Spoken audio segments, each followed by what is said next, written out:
Yo, I'm Charlie Mack from the Juice 107.3 BCAN, Key Realty, and Around About Town, and this is Mudtalks. Yeah. Love it. Absolutely love it, man. Hey, thanks for coming on, man. Hey, I appreciate it, man. hey, man, I appreciate I y'all. really do. Let's Cheers. We're toast. going to do cheers. We're going to do Yeah. the salute. Yeah. Salute. I'm in the mood. I appreciate it. Yeah. You got to feel it. If you ain't feeling it, don't do it. Oh, my And goodness. I'm Hey, feeling it right now. 100%, man. I feel great. Hey, man.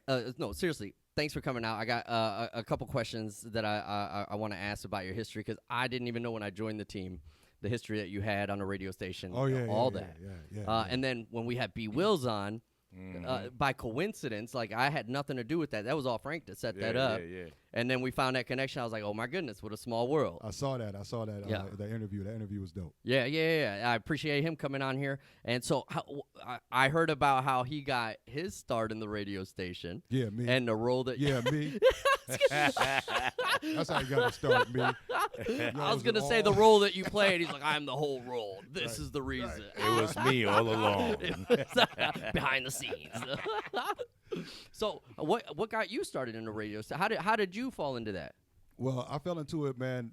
Literally, it was naturally. My father was doing radio in Detroit back in the late '60s.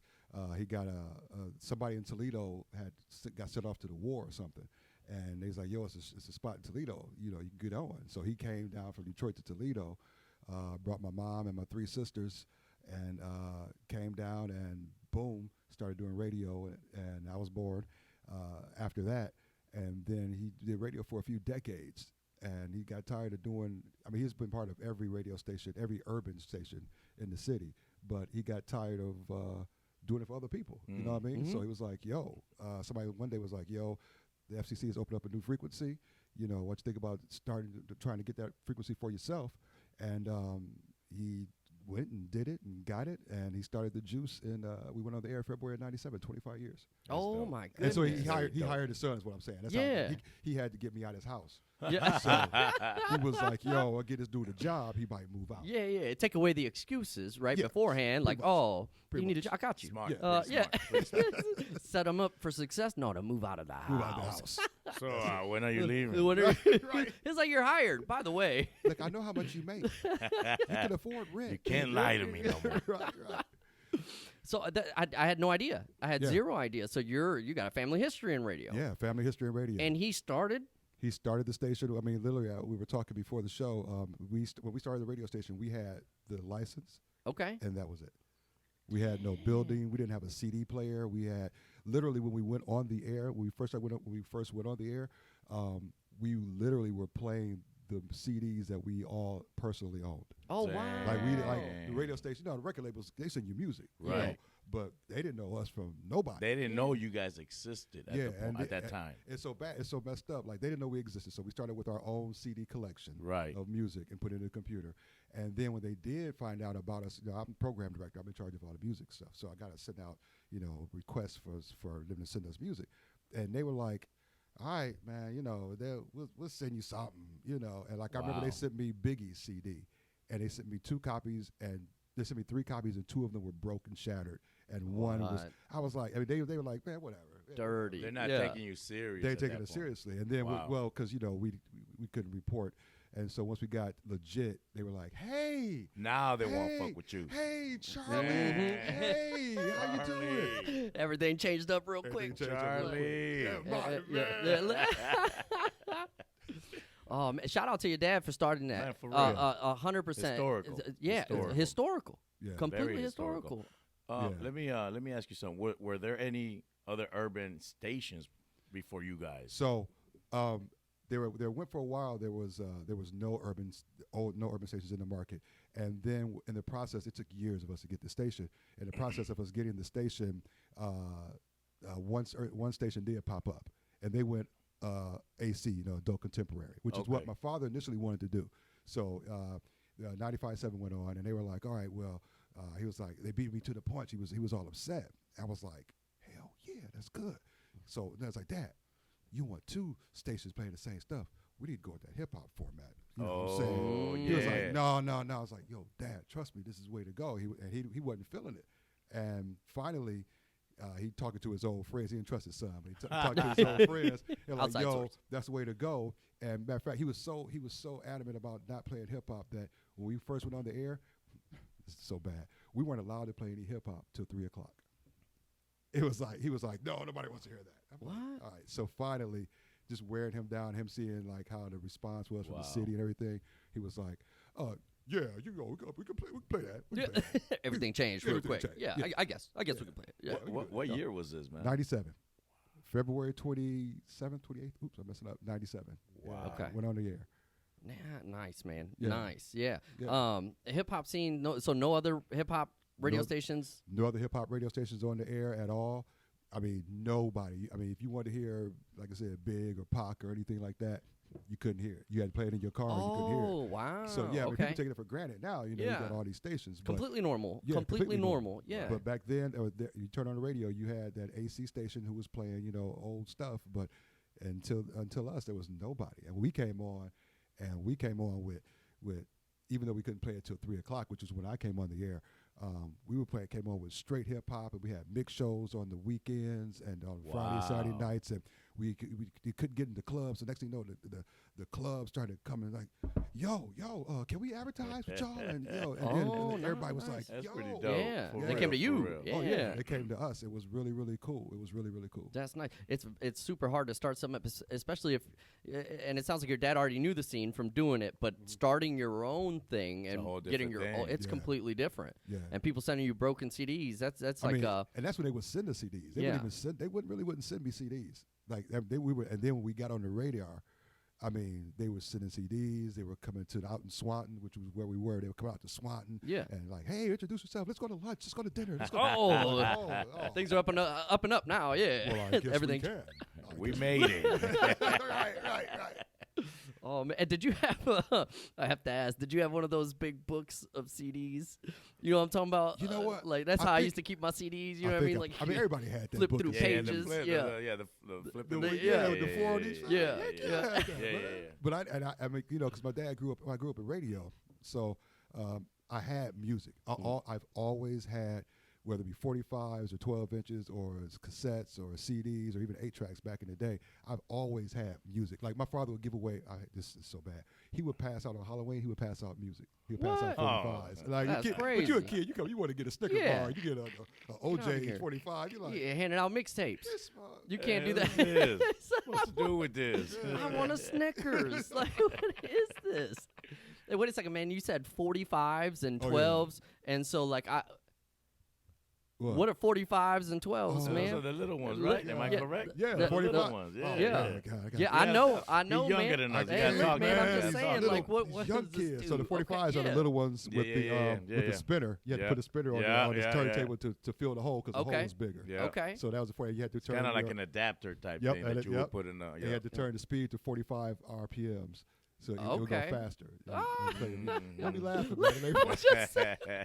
We from different generations is all. You know what I mean? I'm just learning these things. It's nice to know the history there, man. Oh, make me feel old. But I wonder why they came out with the 45 and what was that Right. about? I don't know. That's so I don't know weird. if it was maybe Was it the sound quality? Was it what was that? I think it was this. Like they would put like a single on the Oh. 45s. Maybe that was okay, it. maybe that's That- what. maybe that was. Maybe I like think, 3 or 4 songs. Yeah, as instead of the whole 8 or Right, 12 or right, whatever you put right. in Gotcha. there. Yeah. That makes sense. Yeah. I came on the scene when cassettes were out. That was my scene. That's like, your scene. Yeah. Oh. So like records were like being phased out, and it was cassettes. and Yeah. CDs. Yeah. Well, CDs were like a newer type. They were of, new. Yeah. Well, what do you mean you came into the scene? Like when you first? Like when I started? was growing up and I'm listening to music, I had a boom box with the With 2 the cassettes cassettes. players, Okay. and I would Okay. make my When you first mixtapes started off the listening to radio, music. Yeah. and I would record from like cassette. So like my way of listening to music started out radio cassettes. Because I remember CDs. Well, growing up poor and everything, I remember CDs like in 89. I want to say 89. Like my uncle liked to listen to CMC music. CNC Music Yeah, Factory. yeah. And I remember he had the CD, and that's the first time I remember seeing a CD. Oh wow, okay. Prior to that, it was. I mean, you would buy cassettes because they were cheaper though too. Yeah, the CDs were more expensive. It was Yep. like $20-something. Not only that, then I had to get a CD player, and I still had my Walkman cassette player. So like now I got to switch to a CD player, and if it gets scratched, it's no good anymore. I don't know how I feel about these CDs. Right. This is way back. Yeah. So My father gave me my first CD and my first CD player all at the same time. It was Prince, Sign of the Times. It was a double CD set, and he gave me a CD player that had the plug and also had an adapter that held like 5 or 6 C batteries. oh man. I remember those days. Damn. Yeah. Wow. Yeah, I had the CD player once I got to that stage, and then you'd have to put it in your pocket, but it barely fit in your pocket, like it stretched out. And I don't miss those days at all. That's the only reason I'm telling this. I don't miss it. I got music on my phone now, and what a great era to be alive in. Is all I'm saying. Like I don't have to deal with that stuff no more, man. But just like technology has advanced, well, there's always some issues with technology though as well. You know, it's like, okay, now we have all this technology. We were talking about that, how fast everything, the information, whatever. We don't got to carry these CDs or cassettes, but now we're carrying all sorts of information, all sorts of headaches, because now we're listening to the news all the time. And it's like, damn, I just want to carry my cassettes, bro. Yeah, go to a simpler time. I don't want to know what's going on in whatever, you know what I mean? Yeah. Right. But it's there. Yeah. Yeah. How do you feel about that? How has the radio industry changed, or how did the technology change the way radio is done now as opposed to how it was done then? Well, back then, you had radio. First of all, I always tell people when it comes to being a personality, I still consider it a privilege to be on the radio. Like, to get that voice, because back then, you had the radio stations and that was it. Yeah. You had TV and all that, but Right. as far as radio or broadcasting, you had just the stations in your market and that was it. So it was cool. But back then, if I messed up, if I played a song that somebody didn't like, they might go to the other urban station, but otherwise they just stuck with me. Right. They had, or they might play something in their car. Right. They would generally just go through the song that they didn't really care for and just ride it out Right, and go to right. something else. Well, then now you got satellite, and then you got your phones, and so just like with television, the share of the market is smaller, but it's if I mess up now. Like if you listen to the radio and you play and you jam into it, and I play a song that you don't like, you can go to your phone, you go to another station, you can go to satellite. Right. You can go to, Too many options. Too many options, and then I gotta wait for them to mess up for you to come back to me, maybe. Wow. So it's like, but on a good note, the fact that everybody has an app and everything like that, put in perspective, we have at the Juice, we have 3,000 watts. Okay. Somebody like Kiss FM, they have 50,000. So their signal is much stronger, and their reach is much broader than ours. Okay. So we get what we can get, but they have 50,000, we have 3,000. Well, that used to be a problem when we first started, but now, if you listen to it on your phone, it don't matter how strong your signal is. So like it says, even playing field. You know what I'm saying? So I embrace technology. It's like, hey, fuck it. Right. I can you hit the on my iPhone the same as you can hit on theirs. Yep. And it's just, no matter who you like. Yep. So it's technology has been a blessing and a curse. You got to roll with the technology and evolve with it. If you're against it, that's where you got to kind of get left behind. Oh, for sure. But if you can use it, find out how it works, and evolve with it, you can grow even more with the technology now. Absolutely. Like we're a radio station, but we got podcasts that we do. You can listen to the show after the show. The uncut version. You can listen to the uncut version that we're about to launch. You can listen to the uncut version, so you can hear us cussing and stuff. Like that, whatever. That's so dope. Like, That's dope. How is that being on the radio, not being able to cuss? Does it? That has to be. I know. Does it slip up? Does it Nope. No, honestly, I slipped up. I've been doing radio. Well, you did? You did? Well, I slipped up one time. I want to hear this one story. I was talking to MC Breed, and What? we was MC Breed, and we from were Detroit. Yeah, from Flint. From Flint. Yeah, Oh, shit. FLINT. Yeah, And we was chilling, and we were on the air, and I swear to you, I don't know what was happening, and it was just he and I in the studio out in Swanton, and I said shit just as plain as I was like, that's the shit. And he was like.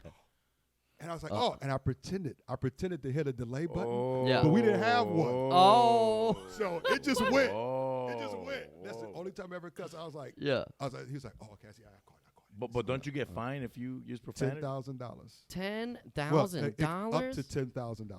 Why? For Up one to- bad word? I don't like talking about $10,000. money like that, man. I don't- like that. It's I don't like that. $10,000. Per infraction. So if I say shit, damn, well, I can say if I say shit, motherfucker, that's 20. That's 20. Oh, it goes per word. Per.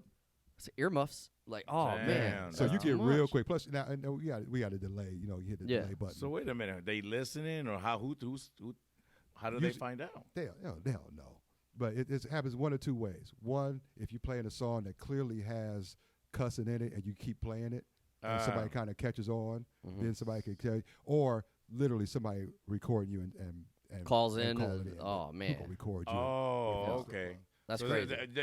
They have radio Karens out there. Yeah, radio I want to Karens. report on. Radio Karens. They got I heard it. They got the little short hair, yeah. and they calling like, "Hey, I want to report an incident." Right.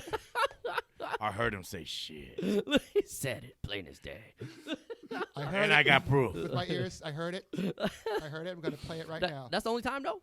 That's not bad. That's not bad. That's not bad at I all. mean, Like that's that you not bad at remember, all, that dude. you remember, though. You know what I Well, mean? yeah. That you I mean, remember. Yeah. Putting them on the Think about spot how many that times, you know of that think how nobody many times we recorded. say things and we, shit. Hey. Now I said Shit. it's normal, you know. Like I was telling Value, man, like, yo, we did a lot of drinking on the air. We did a lot of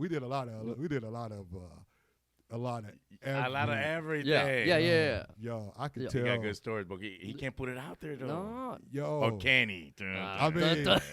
I mean, there was. I mean, we would. All right, we were bad kids. I mean, all right. Put it this way. I'm like 26. I'm 26 years old. I'm going from being a nobody working at. I worked at all the banks. I got fired from every bank in Toledo. I got fired We're from- gonna go back to that in I a little got bit. fired He's from known. I need to know every this. bank in Toledo. I got fired from every bank, literally. And I'm 26 years old. You know, I just moved. I moved to Atlanta for a few years, and I came back to start the radio station with my dad. And so I'm 26, and next thing you know, I got my buddy from high school, Key Success. He's like, "Yo, let me get on the air." So like, oh, get on. And my girlfriend at the time, she was on, and somebody Whole else. And squad. so like, and then like he brought his boy. Everybody. So Yeah. we got all these 20-something-year-olds, right? Gigging. And we listen. I don't think we've ever like talked about this, Let's but do it. listen, when the juice hit the station, hit the city in '97, it was like, I mean, you talk about being a celebrity. I mean, this is no exaggeration. I mean, I'm a humble dude now, but I've changed. He said now. Now I know. I was gonna point that out too. Back then, though. I've changed my No. life, but Yeah. we were celebrities. I mean, like, I remember going to a junior high school. Me and two other employees, Key Success, Nikki G, we went to this middle school to speak to the kids. And I remember we went in and we did our thing in the gym. And I remember them literally, security was like, y'all got to leave. And we was like, why? And people started coming and coming and coming. Seriously. And to the point where they literally, security ran us out of the building. Oh wow. And got to a car, and we jumped in our car, and the security turned around and did like this to the kids and held them back because they were. What? It was like, I mean, yo. How did it feel, man? That must have been a feeling, man. Think about it. All right. Everybody's life is a journey. Mhm. It is. Mhm. Real talk. It fucked my head up. Because, yo. I made it. I mean, yo, I did it. It was swinging at the wind. I mean, we got all these 20-some-year-olds, and we're out That's there, dope. and we're going to a every beautiful nightclub. feeling. You walk in, the DJ is like, "Yo, we got Charlie Mack in the building," and you go to the restaurant. I thought he you're was like, sweet. "Yo, Yeah. I was the shit." Yeah, he was in that time. In that time, Who got next if you're round? walking Look. in and they calling out your name, you are. I mean, I'm literally Damn. signing titties. Oh, what? I'm autographing titties, and That's- I'm like, You know what? I like that. He's living the. That's Yo, pretty cool. That's really good. yo, it That was was. For real. profound. My Hey. man's super happy. I like it. One day I want to get there. Yo. So yeah, it was bad. So yeah, we were kind of wild, but it went with the feel of the station. With this young hip hop station, we had these young cats, and we were doing it, and we had a good time. We had a good time. Now your girlfriend was working with you. You over here signing titties. What was that like? That relationship didn't last. That relationship didn't last. I should have called it. I meant to say your ex-girl at the time. It didn't last. Dang. How long were you guys together, working together, and being together? I think we worked together for about 3 or 4 years. And out of the 4 years, how long were you guys together dating? The whole time? Kinda. Yeah. Look. Why you put me on the spot, man? I like it. I like that he had to think and still couldn't know, answer. like, Kinda. Very wait a vague minute. answers here. Yeah. Yeah, but hey, I mean, but it was what it was, man. It was what it was. See, I keep telling you that. It was what it was. It was what it was. That's I dope, mean, man. So what That's years dope. was that, by the way? That what? What years? You said everything started in 97, 98. When did you start? I started in 97. 97? Oh, yeah. I So was the when did first- this come up where you blew up and you had kids rushing at you? 97. That was that same Man, that Listen, same the year. same year? February Oh, that's of- a quick No, like a I'm trying to tell you, it was like a bomb went off. I mean, like literally, February. We went on there at the end of February. That was a great summer. And by it was. And listen, 97 was my best year. I station- told you. The station went on the air. I had my first son, my first child in 97, and Michigan Wolverines was undefeated. Oh, I was the shit. Oh man, living your best life. And I got my first place. I got my first apartment. So it was like, living your best Yeah, life. that's it was good. dope. It was That's dope. good. And I Was bought my it first Charles brand new Woodson car. or who was it in Michigan? Yeah. Woodson, right? Yeah. Yeah. Damn, man, that So was it a good was, year. It was, I mean, literally, things took off like gangbusters, and not just for me, for everybody on the station. It was, we were the shit. I'm not saying this to be cocky. No, but but we that's were- what it but was. we really were the shit. I mean, people Yeah. were like, "Yo, y'all doing it." That's I mean, awesome, dude. Yeah. It's So you got hired that same year, blow up. Yep. Like, and that's crazy because going from getting fired, I want to go back to that in a second, to now you start this radio station and you blow up all of a sudden out of nowhere. out of nowhere. And so like you're on top of the world. Yeah. How long does this last? It lasted. Okay. It hasn't gone away. It's still, you Oh! still I mean, feel. okay. Like the wildness of it all. Yeah. That went away. Yeah. You know, because I mean, literally, my life changed, and I had Right, to slow down right, a little right. bit Yeah. as I'm drinking. My life changed. My lifetime, I'm a changed man. Getting fucked up. Do this show without a drink, but my life changed. No, Y'all don't know me. but I still, no matter where I go, people say, "Hey, you're Charlie Mack," you know, which is not my real name, but people say, "Hey, you're Charlie Mack," or "Hey," or people ask me all the time, "How's your dad doing?" You know, they still remember him, and he's still alive, but they say like, "Hey, how's your dad doing?" Hey, this, you know. So even if they don't necessarily listen as much, they still remember other things that we've done. Yeah. You know, positively. You know, Yeah, well, you guys changed what it was here. You didn't Yeah. even have that kind of music playing. It had no outlet to get heard, and you guys gave it a voice here. And And you guys got to do what you guys wanted to do. Yeah. Like, yeah. And we gave the Yeah. people. My father was really big on giving back to the community. So even to this day, the station always gives back to the community. So we always have done things, and I'm proud to say this. To say it, not say it, is like we've done things publicly Mhm. and stuff, but also like we've done a lot of things that we just don't talk about. Yeah. We don't Nice. advertise, we don't talk about. Nice. You know, it's like You do it just- for you. We do it for yeah, for us. You and do it for them. yeah, but you don't do it for like publicity Not at or all. so people say Not at you're you just genuinely want to And do it. sometimes you get mad, like because then other stations have come along and you like see people like flock to them, Mhm. and you're like, man, we want to tell people that. I said, no, fuck it, let's just Right, tell them what right, we did. how right, we Yeah. do it. And they're right. Like, no, this Right. is gonna be what it's gonna be. That's just Mhm. what's Just gonna cool. be. It's like, all right. What was it like working with your dad, man, or for your dad? He fired me twice. What?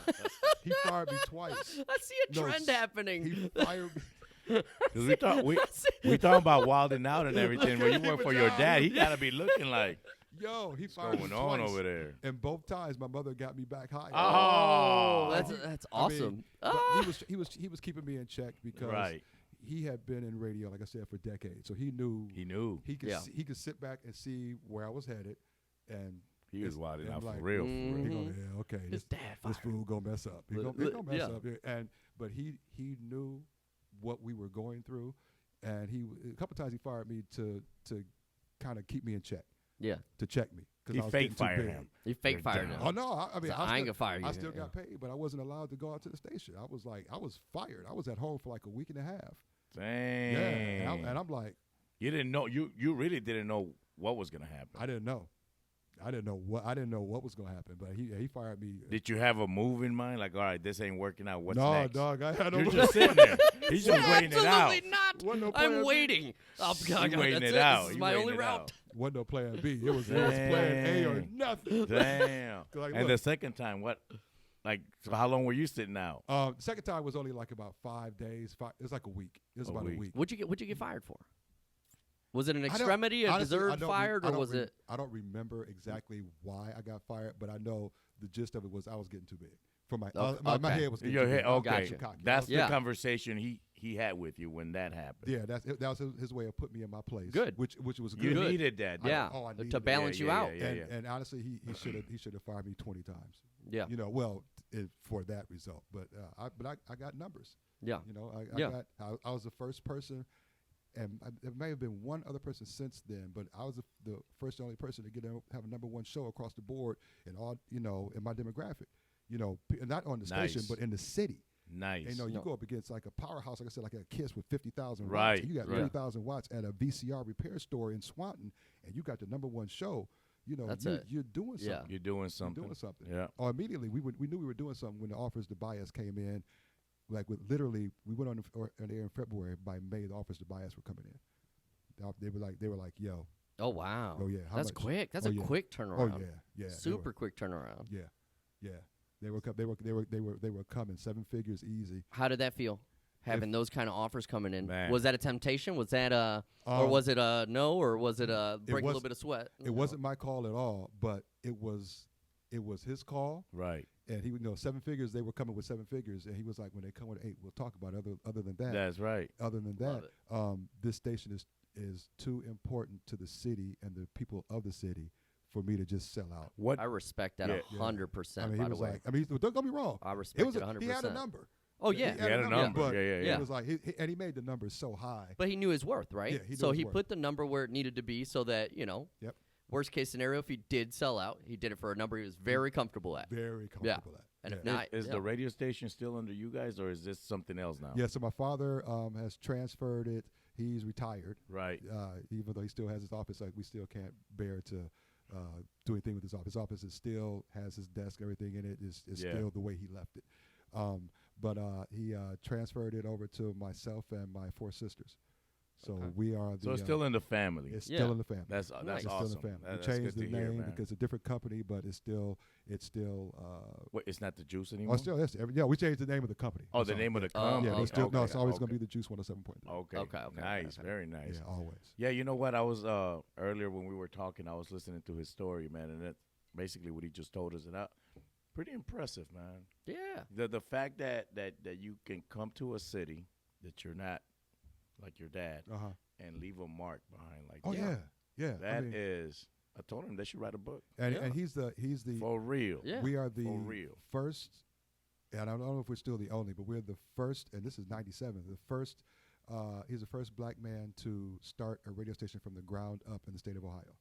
From the ground, he's the first one in 97 to start. Entrepreneur, like what? He's the first one to start. When I say from the ground up, we had the license. That was it. He's the first one. Like most people, they've owned stations. They've come in and bought stations. Yeah. But to start one from the ground up, that was it. Wow. That's a big deal. That's a very big deal. Super big deal, man. I love my dad. Yeah. That's not an easy thing to do either. Let me ask you this: when you first started at the radio station, since you're kind of like you were born into it, right? Like so you were there, but still, your first day on the radio, I was what is that like? I was ass. I was ass. Get the 1,000. Yeah. And there's a CD somewhere of we had to record this CD to put on the air, so we had something playing on the channel just for FCC reasons. So it would repeat over and over and over and over again. And I don't know where it is. Nobody can find it. But I was like, I said, we went to a recording studio and recorded it. I was like, Toledo, this is the Juice. And it was like a and Looney Tunes character. It was bad, yo. But and people don't notice I have stage fright, and so I have stage fright. So when I do stand up and stuff like that, I have to hold something in my hand to kind of I hold a glass or I hold a towel in my hand when I do stand up. And when I would go on the air, it doesn't happen anymore. But for the first literally years, I would go on the air and I went on the air at 3 o'clock. From 3 to 8, 2:30, quarter till, I was throwing up every day. I would literally throw up just about every single day. I was scared. I mean, I was petrified. And then, it's a blessing and a curse as I got comfortable and realized I found my niche. Yeah, and I got cool with it. it started to become easier, but still, like, I would still freak out when I had to interview celebrities and stuff like that. But other than that, it came easy. It started to come easy to me. Yeah. How did that get? How do bookings with like celebrities coming on work? I have zero idea how that works. Record label, or they have something that they're in town to promote, like a player or something like that. Or so this is back in the day. Now it's not so much, but it still is. And Toledo and people don't realize Toledo is a good spot to be in geographically, because if you go, you have Chicago, you got Detroit, you got Cleveland, and you can't be on the road to any of those to the other. You got to go past. You got to come through Toledo. If you go from Detroit to Chicago or Toledo or Cleveland, you got to come through Toledo. Damn. Yep. You got to come through Toledo. So and so when they would be like, okay, we're gonna take this guy, we're gonna take this Chris Brown on the road, and they're gonna get in the car, and they would get in the car, and they would go. The record label would put them in the car with the record rep, and they would go visit all the stations in the market, in the vicinity, whatever it is, in the tri-state area. Yeah, and they would do shows, or sometimes they would do shows, sometimes they would just do an interview. Yeah, and they would just come to promote the record. Wow. And so they would just come through, and I've met 1,000,001 different people, and it's been a real blessing, because I met some people who aren't here anymore, and I've met some people that had some experiences, some good, some bad, but it's Now did you get starstruck every time, or was it normal, or what? It would get normal sometimes, but I've always been a radio fan, right? Which means I was a fan of the music, which means I was a fan of the people, so, right? If there was somebody who didn't have anything out, it wouldn't be so starstruck, right. But you get somebody who like for instance, when I lived in Atlanta, there's this dude on the radio named Chris Lover. It's like, all right, so I would listen to Chris Lover and Poon Daddy. That was their name, Chris Lover and Poon Daddy. And I would listen to him, and I was like, yo, when I go back to Toledo, that's the kind of radio I want to do. I want to be like Chris Lover. Well, one day I'm listening to Chris Lover, and L.A. Reid comes in from LaFace Records, to the studio with Chris Lover and signs him to a record contract. Wow. And changes his name from Chris Lover to Ludacris. And so I'm sitting there listening. So Luda has been who I modeled my career after. So when Luda finally came to the station, now I've been on the air for years. I was like, oh, I'm the shit. Yeah, Luda's coming. Oh, I'm about to tell him. I'm like, yo, dude, I was following you. This is what I built for people like you. Yo, check me out, Luda. And he came, and I was looking out the window when they pulled up. I was like, okay. He pulled up, and he got in the car, and he walked in. And he walked in. I was like, yo. And I didn't do the interview with him. We did an interview with the Midday person or whatever. So my dude, Kaj Boogie. And so Luda comes in. I'm like, yo, so listen, man, I listen to you and Pooh Daddy, and I'll be like you, and I've done this. I got the #1 show. I got this. He was like, oh yeah, that's cool. And he looked at my dude who was doing the interview with him. He's like, you got a great radio voice. Oh, you're greater. He said, you're too big for this market. I'm like, that's supposed to be for me.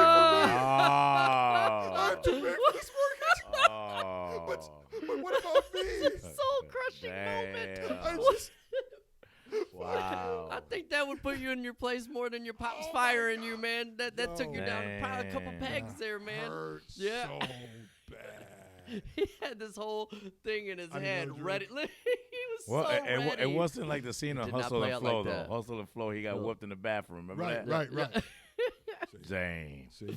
So which celebrity has been the most interesting to interview that you was like, wow, I did not expect this. This is out of left field. I wasn't expecting this at all.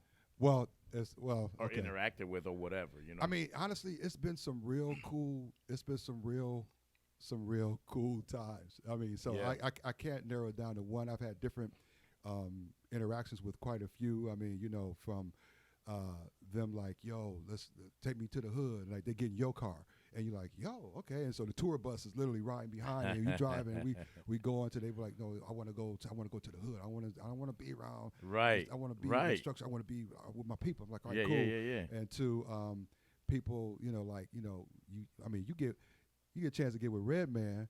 That dude's funny, man. And Redman is holding your son, calling him, come and play with Uncle Red. And then That's you awesome. go out to the car, you light one up. That's love. You know, I'm like, yo, okay, we won't smoke every Redman. And awesome. I've interviewed. What a surreal feeling for that to happen. Like, Yo, how do you even? I don't even know how you relay or translate those emotions that you would feel seeing that happen, man. That's awesome. Especially when they would fly in, they would always have to be like, yo, we need some weed. Yeah. I'm like, all right, I got you. We'll take care of I it. can find you. I mean, but I've interviewed President Clinton, President Biden. I've had a one-on-one. How did these happen? Hold on, I had zero. I didn't even think of that scene at all. To be fair, like when I did Clinton, he was former president. He was a former president, but he was campaigning for someone. That's so he was what I was hitting. thinking. So he calls in, you know, and it's like, hold for the White House secretary. I'm like, oh, okay. And it's like, he might have been sitting president. I don't remember. I take that back. He was president. He was still president. And so it was cool, you know. Like, and I got him to. I did my Bill Clinton impression for him, and was like, cool. I was trying to get him to do a drop, you know, for the station. And so, He was like, listen to the Juice Morning Crew with Charlie Mack. I was like, yes. I made it again. I keep winning. All I do is win. So yeah, I mean, so I've had a chance to interview some really That's cool awesome, people. man. Yeah, it's been great. It's been really great. Now, being able to see so many people and talk to so many people just across the board, different races, different cultures, what is your take on humanity now? Now you say your journey and everything. That's a great. What do you think? You know, he's pretty much. No. What do they call those people that study human behavior and stuff? There's a name Smart. for the smart. but this guy right here, he's pretty much one of those guys. Like in real time, he's learning these things with all these variations of peoples. I mean, you know, you get to talk to people, and first of all, when you're talking to celebrities or people who are more famous than others, right. You realize, you know, they're just normal people. They got normal problems or whatever. But I mean, let's be honest, man. It's just the world as we. All right, I ain't gonna get big. We're gonna go. Let's keep it on entertainers. Let's keep it. Let's keep it entertainers. They have gotten more so, not all of them, but more so, self-centered, entitled, arrogant assholes. Right. I mean, more so. Not all of them. Not all of them. There's still a lot of great. Charlie Mack without getting fired. There's still. That's what they are. But yo, I'm saying they got the big head, and it's like. Not all of them probably have the father or the father figure to say, "Hey, listen, calm your ass down. You're doing too much." And you know what, too? A lot of times, I mean, because of technology, like I said, people get in the car and go from radio station to radio station to radio station to do that. They ain't got to do that. You know, they ain't got to put in the work. I mean, they ain't got to put in work. I mean, I'm come from the era where, say, Bonnie has a CD out. He's trying to get his record on the station. So he comes to my station. He's like, yo, I want to do an interview, and can we do a club date? I want to perform like 4 or 5 songs. We'll do 20 minutes. Yeah. And, you know, I'm going to do it for free. Yeah. Like, all right, bet. Yeah. Now? Oh, hell no. Hey, I'm not cracking the mic for nobody's cracking the mic for free. Mm-hmm. You know, and I mean, we put on shows for the city. I mean, like people go down to Promenade Park, and I mean, I MC those shows. I host a couple of those shows every year, and it's cool to see all those tens of thousands of people. But we were the first ones to put on a big concert down there. I had a concert that we literally put on with the plastic fencing and volunteers, but you know, we paid for all the sound. We had vendors, we had sound, we had the stage, and we had like Sierra and Life Jennings. We had all these people down there, and we had over 10,000 people downtown at that show. That's awesome. And all those people did those shows. They did the shows for free for me. Every artist, Sierra came for. I mean, they did those shows out of love. I mean, literally. We called it the Glass City Expo. We used to do it at Ottawa Park and every different place, but I'll just talk about the one at Promenade Park. MC Breed, who was talking about from Flint, he literally called me on his way. He's like, yo, I heard you got a thing going on. I'm like, yeah. He's like, yo, can I get on? I'm like, yeah, I guess. You know, I'm like, cool. And so, I mean, we had these big stars, and I would always do this. I would always, whenever we had a Glass City Expo and we had national acts. I mean, not just one headline. We had like all Right, national right, acts, like right. 4 or 5 or 6 national Right. acts. I would always put on local acts with them. Nice. That's you know, awesome. Always, Yeah, I would that's nice. always put Nice. on local acts, even to the point where we even had some gospel acts on that one Glass City Expo. But we always, Nice. I wanted them to share the stage. Nice. And I would even sometimes if the local act was really popular, I'll put a national act on and then put a local act in between them. Yeah. So like. That's a high for them. Yeah, like and- that's Yeah, And Wow. I loved it. And then, but things just started changing, Mhm. and people started like charging people to perform. Like, how you gonna charge somebody to perform, and you selling tickets to see them perform? Like, I don't. Wow. I don't get that, But that's how the culture changed. So, what do you think about the question, man? Just humanity Oh, I as forgot a about the whole. question. Yeah. Just Yeah, I know. humanity. No, it's a good story though. I like Yeah. talking to this dude. So Another just one? I mean, I got you. I got Okay. you. Enough said. yeah. Okay. So just humanity as a whole. What have you concluded in all these years of talking to all different types of people, sorts of people, different walks of life? Yeah, they're all famous, but you said they're all still human beings. What did you get? Even out if of they it? lost sight of it, even if they're Right. arrogant, even if they're lost going in the through sauce, that, they're I'm still sure not human all of beings. them were like that. So Yeah. seeing that big mix of people, like the ones that are arrogant, the ones that are calm, or I'm sure there were some that like were humble. Like I'm sure you got a little bit of everything. So overall perspective on humanity is his question, I guess. Yeah. my overall perspective is we're more alike than we are different. Love And it. that's the I like bottom that. line. Yeah. We're more alike than we are different. Everybody has something that they're going through, something they're proud of, something they're struggling with, something they can't get over, something they're, True. somebody that they love, somebody that they lost. I mean, we're more alike than we are different. If we could just get that understanding, we'd be a lot better off.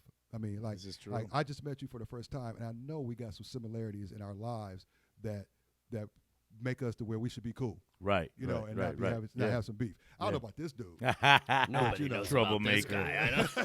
Don't let him in Chevys. Right. Cut Which it out. leads into my next question before I go pour Let's this go. drink. Go What ahead. happened at the banks? Talking about me over here, fired from every bank. I need to know these stories. I'm All right. So listen, I started working. We're gonna take a break. You want to take a break, or what do you want to do? All right. All right. So all right. I worked at Fifth Third Bank before it was Fifth Third Bank. That's how old I am. Before it was Fifth Third Bank. It was First National Bank. What generation are you? I don't know. I don't know. I want to talk about I was it. working at First National Bank. It was First National Bank, and I was working downtown. And then I remember when we got bought by Fifth Third, Right. The Fifth Third Bank. Johnny Bench, the baseball player, he came through and was whatever. But so I'm in high school at this point. Well, no, I'll take that back. I'm just out of high school. You're just out of high I'm school. like I'm Probably 18, 19. I graduated early, so I was like, I was barely 18. I was 17.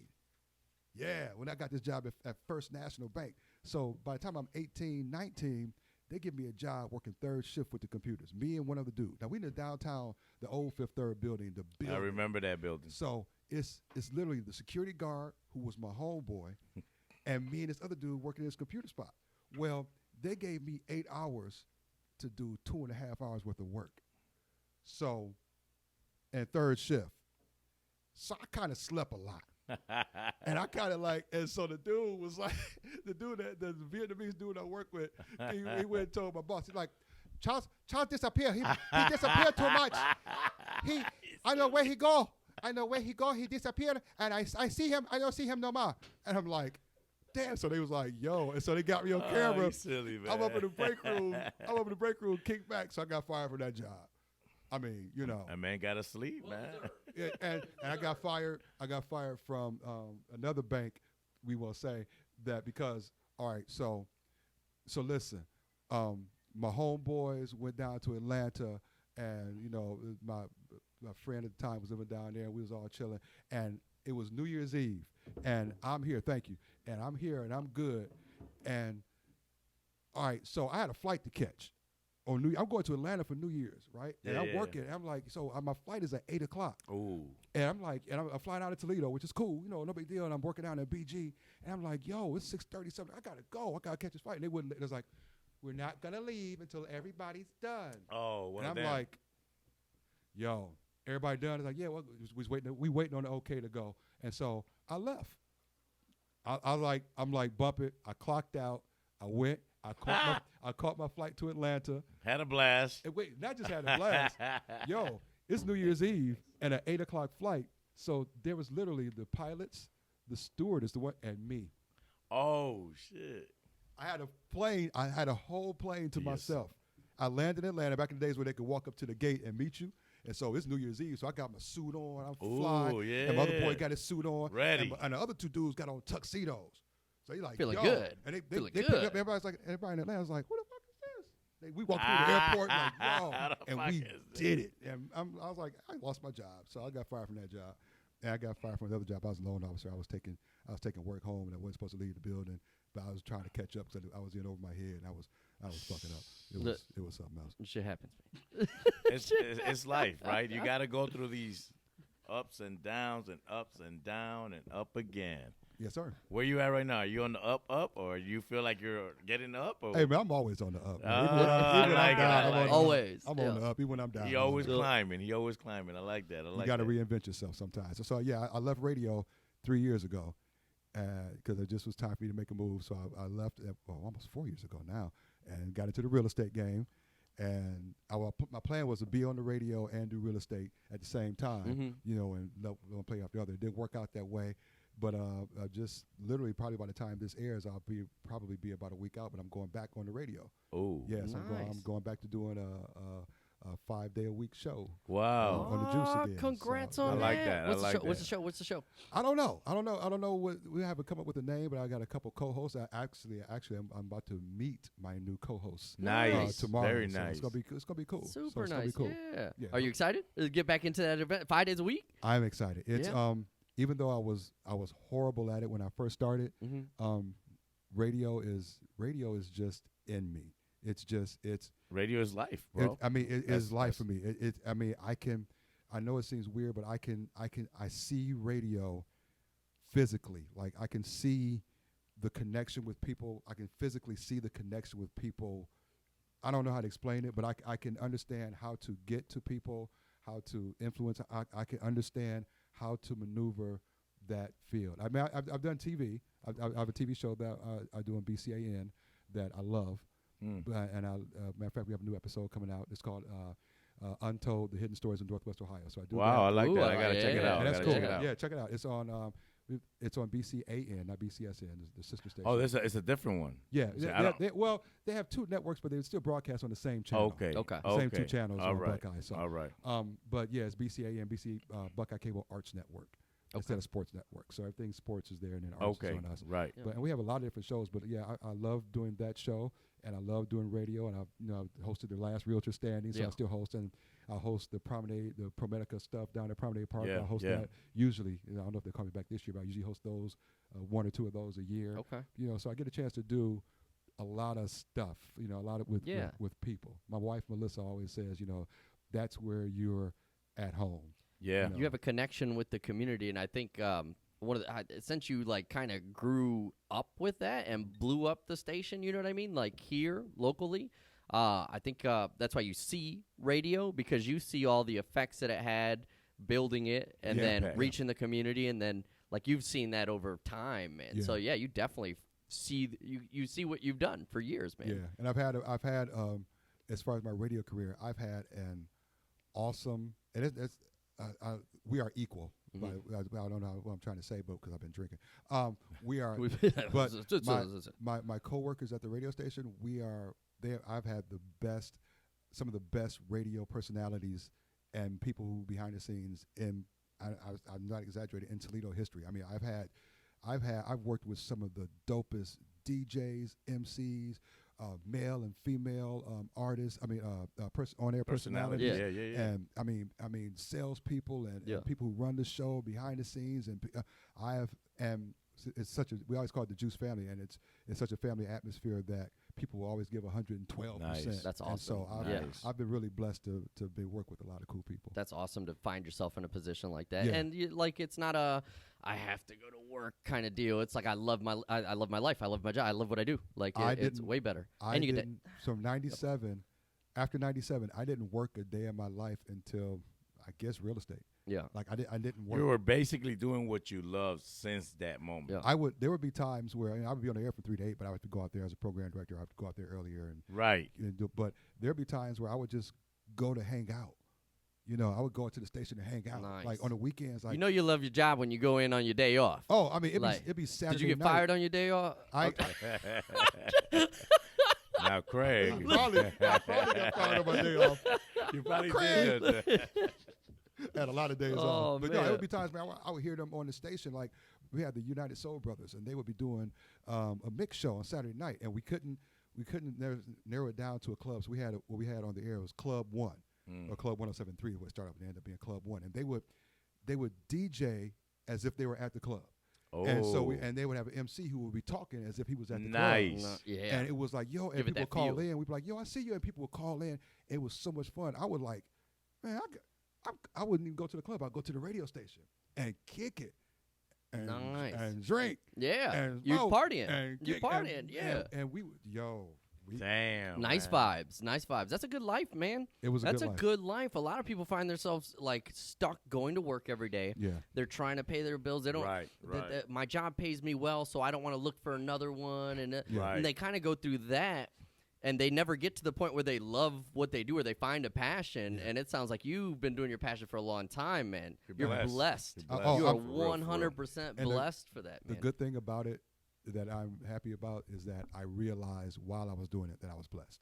Like, it didn't have to be over for me to go Good, back good, and look good. at it. Like, I realized, like, yo, this is dope.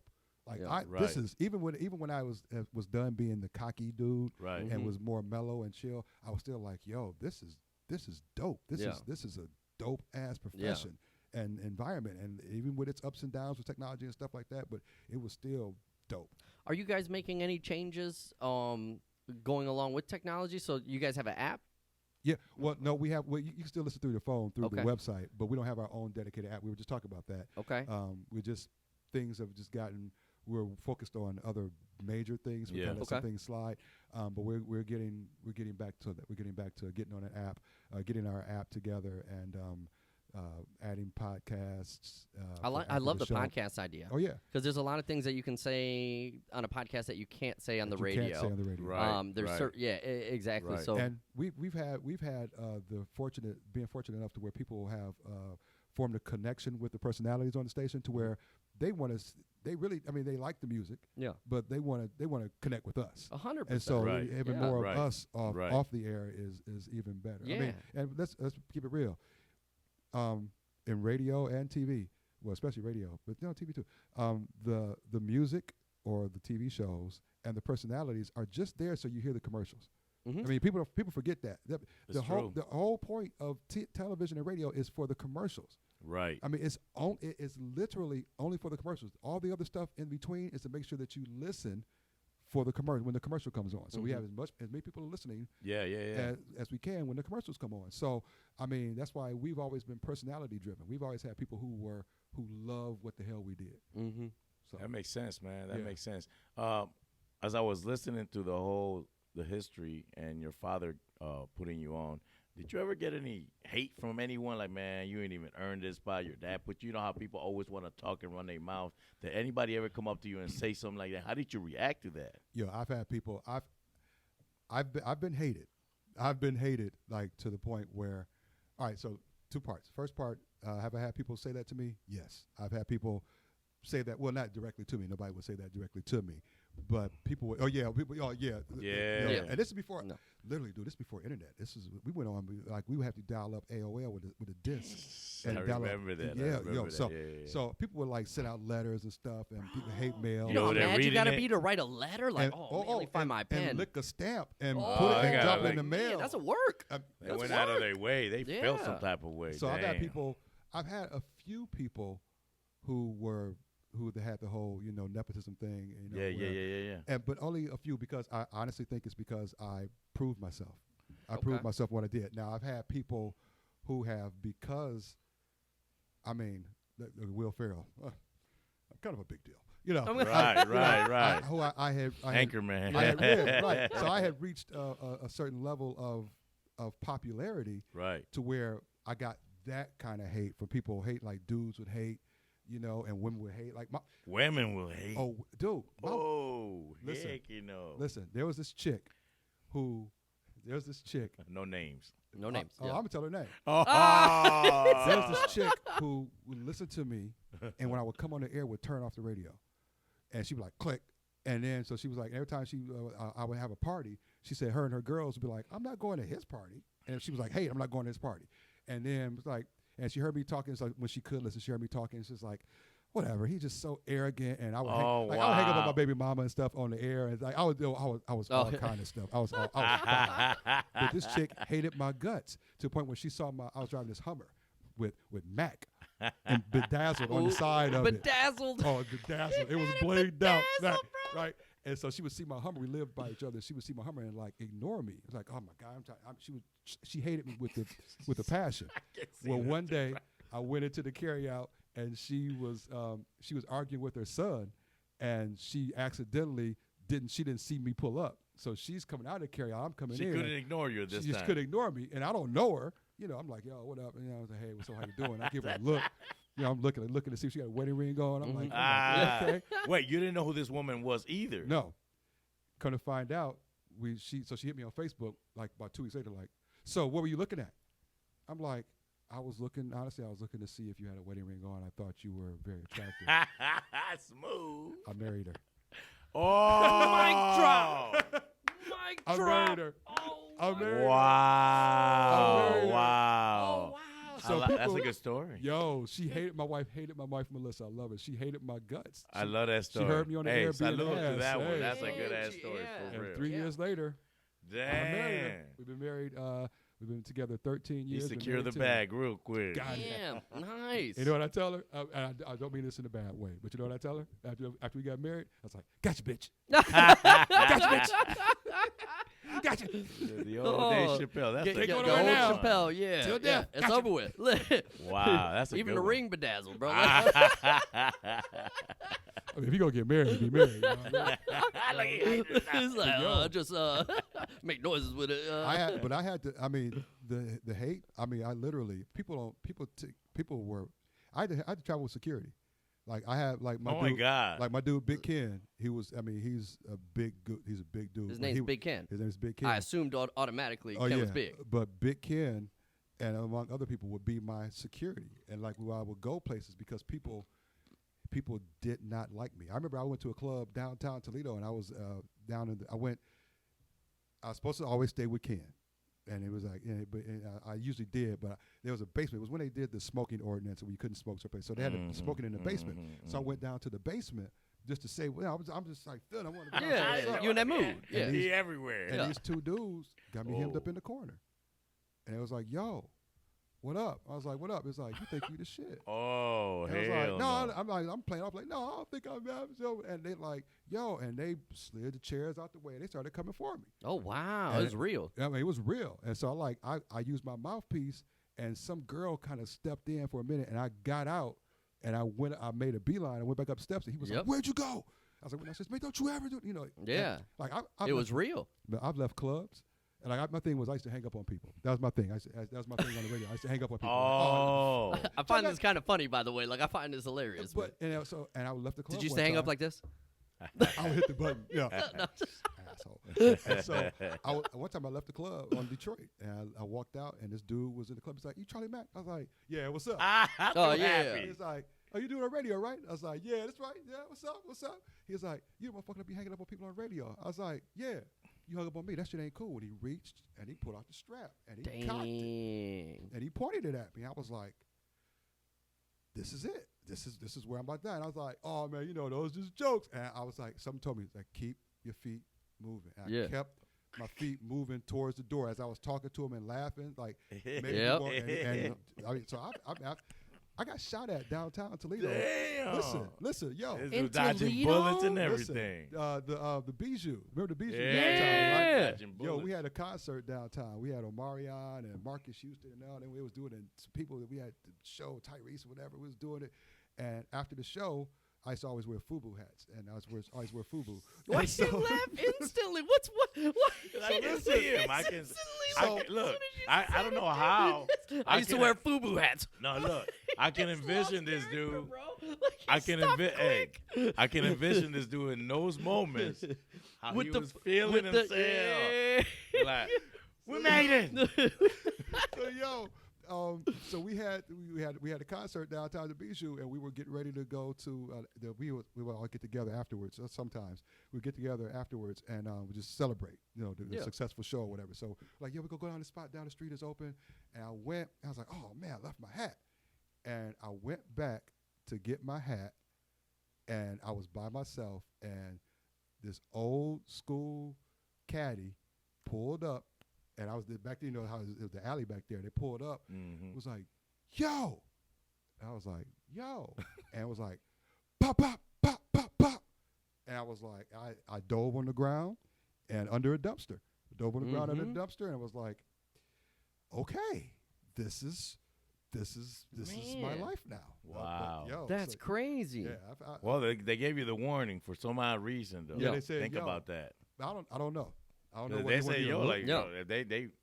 So I don't know if they knew it was me or what, but I don't know. Yeah. That's still crazy to even go through, man. Yeah. That's a super crazy experience to go through. I'd be scared. I'd have stayed under the dumpster for a little while. There, Can't be no bitch. Yeah, it sounds that's a lot of excitement. Yeah. Drama, excitement. Yeah. But that's why that comes with the success, though, right? That goes it's part of the success. You're gonna. Matter of fact, the success attracts those other people because they're upset about your success. And you got to realize too, when you're on the radio or television or anything like that, you can go to a website or whatever or Facebook, and you can see what that person looks like. I don't know what you look like, so you know me all day. Yeah. Yep. But you have no idea who they are. All day. I mean, I had a dude. I can't even talk about this. I can't. It was. I'll tell y'all off the air. But I had a dude who had some stuff going on in his head. So that's crazy. It was bad. But he was like, one message he left was he called the station, and it was in the heat of it was very, very bad. And he was like, tell Charlie Mack he's got his whole family killed. And I was like, yo, it was, and he was strapped. I mean, it was, and damn, yeah. So it was, I've had some, but my father always told me, you put your best foot forward on the air. So you always project, this positivity, this love, this 100%. happiness. There it is. And so there it is. I would always do that. And so people would know what was going on behind the scenes. We've had stalkers. Yeah, we've had stalkers go to my parents' house. My parents' house. We had a stalker come up on my mom. My mom, when she was home by herself, my mom was in her 70s. What a scary feeling! Like what a pit in your stomach, scary feeling. And the thing about it, this person was wanted my mother to tell my father to tell me to stop sending the voices through the radio that she was hearing. So yeah. I don't even know how you even answer, how you respond. I don't even know how to feel about that. I'll be like, I'll let them know as soon as I got 100%. Thank you. Damn. Thank you for your time. Bye-bye now. It's been some stuff. That's why I changed my life over. Yeah. Yeah, you almost have to, you got to be smart enough to recognize that these are real things. Yeah. These are dangerous. Yeah. So at one point you're feeling famous. People probably hating on you. Did anyone ever say something that would have made you react in a crazy way, kind of like my boy Will? I was gonna say that. Did you ever feel like doing that? You've been at that level of fame and popularity, and now someone it's almost baiting you or gets you triggered, and that's why I wanted to know, how did you react to it? They used to call me Hothead Charlie. That was my nickname around the station. Was Hothead Charlie, because I was so full of piss and vinegar, man. I was arrogant. So you take that arrogance, and then you combine it with somebody disrespecting you. Oh, you ain't gonna. That's what. Yeah. What? Yeah. And I'm ready, and I'm ready to go. I'm going from 0 to 10 in a heartbeat, and I'm ready to go. And so people would get fly, and I would fly off the handle all the time, all the time, to the point where Martini Rocks was telling me, she was on the air, and she was like, two things. She's like, number one, those people are beneath you. Don't lower yourself to be down with them. And two, you're like killing ants with a hammer. Don't worry about it. Oh, just wow. I like that. Yeah. I was like, and I've never forgotten that. She told me that, and I was like, and it kind of stuck with me. But real talk, I had some other stuff brewing inside me, mentally and dealing with and stuff like that. There's deeper issues when someone reacts that way. Right. It's not really the issue. Right. There are deeper things that what this is my moment. Because you know what? This is the moment. Right. You know, and it had nothing to do with the moment, really. It has to do with whether you have to It's release 1% that of that whatever. moment. Yeah, It's 1%. yeah. The It's a rest of it is fraction. just the moment is not even the problem. It's just there's, like you said, there's deeper issues. You're right. I had deeper issues that I was dealing with and going through and struggling, and because I was always a nerd. Like growing up, I was in the A crowd dude. I wasn't a C crowd. I was that B crowd dude. I had friends all over. Right. Real popular. Right. Right. I could dance and I could make people laugh, and that was my thing. But I wasn't the one who got invited to the party all the time. But I was the plus one sometimes. So if I wasn't invited, I was a plus one. So I was like cool. Right. But cool enough. Yeah, I was cool enough. Yeah. And so. And to be thrown and it just everything got hit me all at once, and to be popular and all that stuff, and it was just it was hard to process that at that young of an age. Yeah. Like I'm young, and all of a sudden I'm the one. I'm the one. And I was so it was. I'm not the plus one. I am the one. Yeah, and literally, the people who I was a plus one too growing up, they became my plus one. Oh, like they the roles switch. They get the roles switch. switch. Yeah. I had one friend who dipped out, who dipped out. Who was like, I can't. I don't know. What do you mean dipped out? Who he was supposed to be at my wedding, and like a couple months before or so, a month or two before, no more than two, he dipped out and moved. Oh wow! And never talked to me. And that was in, to this day. Well, okay, that was in 2002 when we fell out or whatever. Yeah. And the next time I heard from him was in 2004 when my daughter passed away. Sorry to hear that. Yeah, sorry to hear I appreciate that, it. yeah. And so he said, "Yo, I'm sorry to hear about your daughter," and I didn't hear from him again for another 4, 5, 6 years. So I've talked to him 2 or 3 times since 2002. We've kind of squashed it, but we're still not cool. What caused that? Yeah, what was the beef? If there was a beef, I don't know. Okay, I don't know. Yeah, I don't know. It was. I've had friendships like that. I've had a long life friend. Grew up together like family, and well. I went through my divorce, and I'm out kicking it now. I'm going hard in the paint, right? Sure. So he's looking at me because he's married or whatever. So he's looking at me. He cool with me. We grew up together, but I felt like he was being influenced by wifey. Like she looked at the judgment now. Yeah. He out there. You don't need be hanging out with him. Yeah. So when we would drink and hang out, that's us. She be in the mix. It's not us no more. Right, so right. next thing you know, I kind of felt him pulling away. But he doesn't understand at the time. I'm saying what I'm going through or what I'm dealing with, and this is how I'm processing my divorce or my separation or whatever. Not to say it was right or wrong. I'm just living my life. There you go. But been there. He he disappeared, right? Boom. And I've always thought about that, and I hear about him every now and then, but I haven't talked to him in it has to be at least I want to say about 10 years now. See, is he still in Toledo? No, he's down south. Okay, but I just don't know how. That's why I was wondering about that because relationships to me, whether it's friendship or a lover or a spouse or whatever, children, anything, family, they're important to me. Oh yeah. And I feel like you can fix it. Anything could be salvageable if you really want to fix it. I feel like right. Unless they don't cross that line, and there's certain lines that you just don't cross. Once you cross that line, it's over with. Right. But I just don't know how to come about it. Yo, what happened? Yeah. That's why I was really you're at a intrigued loss about that. Yeah, you're at a loss about how you. So you guys are cool now, Well, but it's never the same, or is it? I don't even know. We've talked. Amicable. I Okay. don't even know if it's amicable. Like I said, we've talked so you've 2 or 3 talked. times. Yeah. That's it.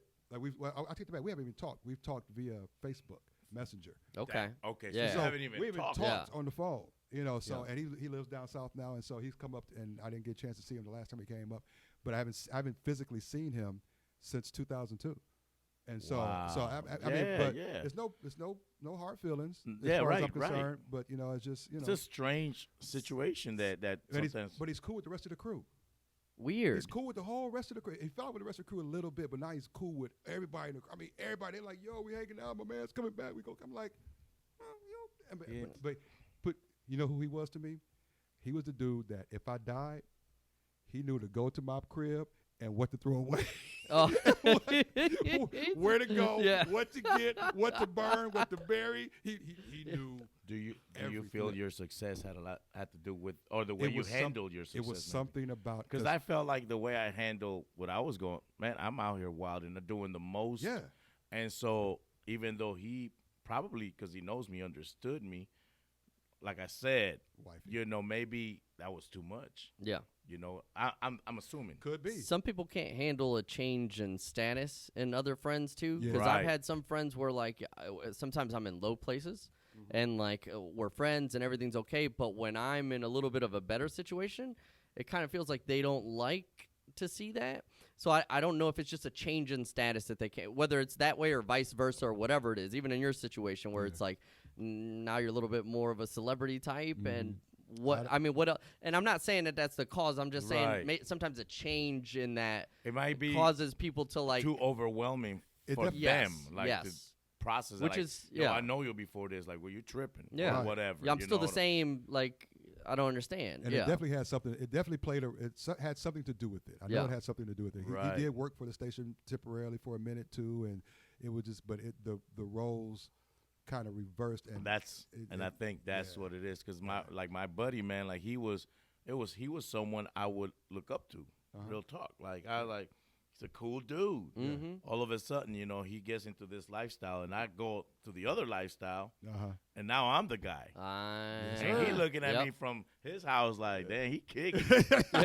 He feeling sometimes. I know that even though he probably understood me, like I said, you get some influences of some people like, yeah, this and that, whatever, don't hang out with him, whatever. Like, but we never really talked about it. Next thing you know, it's like, it's weird. It's the worst when you fall off and you don't understand what happened and you never get to talk. Like, you don't get to, like, there's no resolution to it. You're just kind of like, don't know. I think this is what happened, but it's worse that you don't know exactly. Because even if you knew and it was like, okay, that's why, I don't agree with it, but at least I know now, right? But when you don't know, you're just kind of like, what happened? Like, what happened? Well, How long did you know this guy for? Kids. Wow. Like See, kids. that's what I'm saying. I mean, that's like crazy. Like kids. Like I'm talking like grade school. Oh, that's grade school. super And so crazy. and it make it so bad. Like you said, when we fell out, I didn't even know why. I just knew that he left. He left me hanging for my wedding, and I didn't hear from him. And he was in your wedding? He was supposed to be in my wedding. He was supposed to be in your wedding and just moved, and that was just it. Dipped. And so I was like, weird. Okay. And I never heard from him Weird. for years. And I never knew what happened. Then when we finally talked, like I said, through Facebook Messenger, which was probably only a few years ago, he said, he told me some things that happened. And I was like, dude, that never happened. It's like, so it was even over a misunderstanding. I was like, dude, I never said that. I never did that. I don't know what you're talking about. Mm-hmm. Wow. And it was like, oh, okay. That's it. And then that was it. Basically, I'm like, but anyway. Right. It's interesting though, to say the least, because you really don't know. Well, No, like you were saying, relationships are important to me as well. Yeah. Like really important to me. So to fall off over something and not know or not even Not know know. it, I can't even say that it's not important because you just don't know. Right. That's like the worst feeling ever. Because if I have a relationship, we've been friends for a long time. We've been friends for about a year now. Like, we're on completely cool levels. Right. If you guys walked away for no reason, I'd be like, I'd be confused. I'd be Like, like, what the fuck? Yeah. Right. I plan on doing that I don't anyway. understand that. I plan Oh, on doing okay. that anyway. You with it? Yeah, I I'm know. gonna leave you hanging. Yeah, no, 100%. Yeah. I really don't like I'm going back to radio. I really I'm don't only here because we're on the same team. It's the only reason that we're. and you give me a drink. So That's it. Yeah. Tomorrow, this is over with. It's over. You better keep the video. This is the last you've seen of this stuff. It's like getting ghosted by a girl, but Yeah. like, what? Yeah. Yes, It's sir. just weird shit, Yeah. man. It happens. But you know, it's life, man. as you get older, you start to understand that not everyone deals with situations the way you Right. do, obviously. Right. You know what I mean? Like, I would have said, like, hey, I didn't appreciate this or that. Can we still be cool? Can we talk about it? Da-da-da. But some people don't have it in them to even say that. Right. Yeah.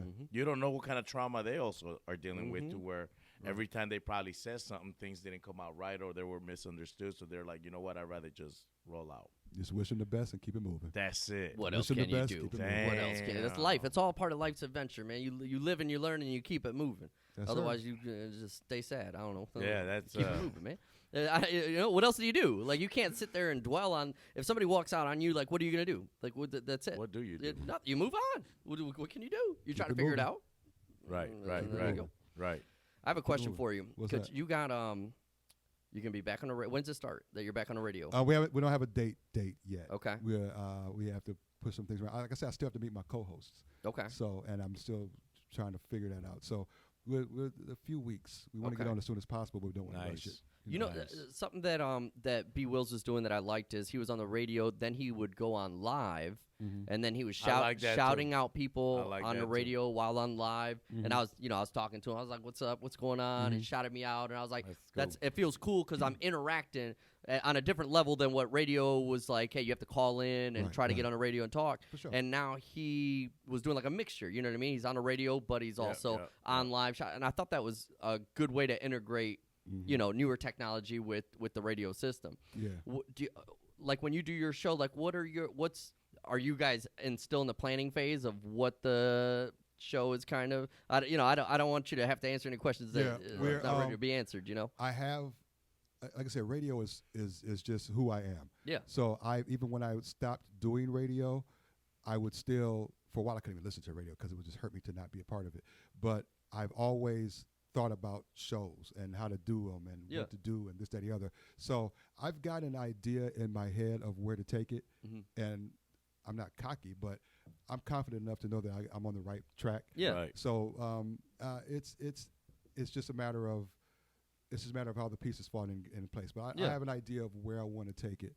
But I don't want to say it yet. That's fine. But it's exciting to have that adventure. Like you have a rough roadmap of where you're going. Like I'm interested in meeting. Like I said, I honestly, I'll be honest with you, I don't remember my co-host's name. I can't remember her name. The one you haven't met yet? The one I haven't met yet. The one that he's having lunch with. You haven't met yet. So you know what I mean? Like I had a meeting at the station. They were talking about doing it. Like, well, we want to put this person with you. I'm like, all right, cool. And I forgot her name. Dang. No. So sorry, baby. No. I'm looking forward to. The man's busy. What do you expect? I just forgot her name because I was like, I went to planning mode. Like about, you want to do a show? Want me to do a show? Okay, boom. Now I started thinking about what I was going to do. So. And you haven't met yet. Yeah, I haven't met yet. So it's going to be cool. I'm interested in meeting her and getting to know her. Yeah. And but not just. I don't want to get to know her off the air. I want to get to know her on the air. Like one thing I would do when I would do interviews are my thing. Interviews are my thing. That's all I could do interviews all day long. And so one thing I would do is I wouldn't talk to the person I was interviewing before I would interview them. So you want to get to know them during the interview. Like even there's a video where we had Rick Ross come in. He had parked his tour bus out right here on Southwood Boulevard. Parked the tour bus out there, and he came in, and we got video of him walking off. And I started the interview when he was on the bus.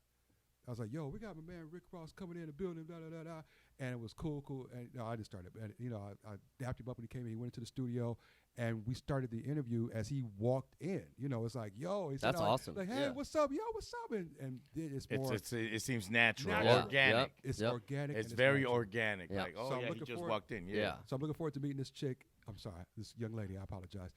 On the air. I'm looking forward to getting to meeting her off the air, but then getting to know her, like her family or her what makes her mad, what makes her laugh, and getting to us to get to know each other. Yeah. You guys bounce energy off each other. Yeah. When you're co-hosting, like you bounce that energy. There's gonna be two co-hosts, so I still haven't figured out the third. Yeah, it's gonna be two co-hosts, so it's only three of us. So I'm looking forward to getting to know these people and awesome. Having it happen on the air. Yeah. I can't wait to hear more on that in the future. I won't dig too deep into that anymore. You know what I'm saying? I'm looking forward to it. You got any so you just did Last Realtor Standing. Yeah. What kind of experience was that? Is that, and that's not your first time doing that? No. Well, Last Realtor Standing is Vadi and I are realtors, and basically they take 5 or 6 real estate agents and try to make them tell jokes. But the show now we had a funny moment. The show sold out in 30 minutes. I don't know if you knew that. For real? The show 300. I gotta go to that. 350 tickets sold out in 30 minutes. 30 minutes it sold out. Quick. And quick like. And so but it was 2019 before COVID hit. They asked me to compete. I just become an agent. I've been an agent for a year. I was like, all right, I'll get up there. Yeah. And I won. And You won the I show. won the Yeah. show. I won the show, so they had me come. Hats off to you, 2019 Yeah, winner. 2019. You got to throw Have a that out there. Got trophy. pause. Boom. Give He the man keeps his moment. winning. You know, He don't yeah. stop. No matter what. I mean, it's what I do. So I His won head's it, slightly bigger after and so they that had me statement. come yeah. back as a. So this is the first year because of COVID they didn't do Right, it. right. So they brought it back this year, and they had me come back as host and coach. Oh. Okay. So they hired me as a coach to coach the contestants who needed coaching with their stand up and give them pointers. Yeah. And so we met like 3 or 4 times, you know, out at Funny Bone and different places, and went over their routine and got them on stage and you know, just worked with them as much as I could. Yeah. And they were, I gotta say, they were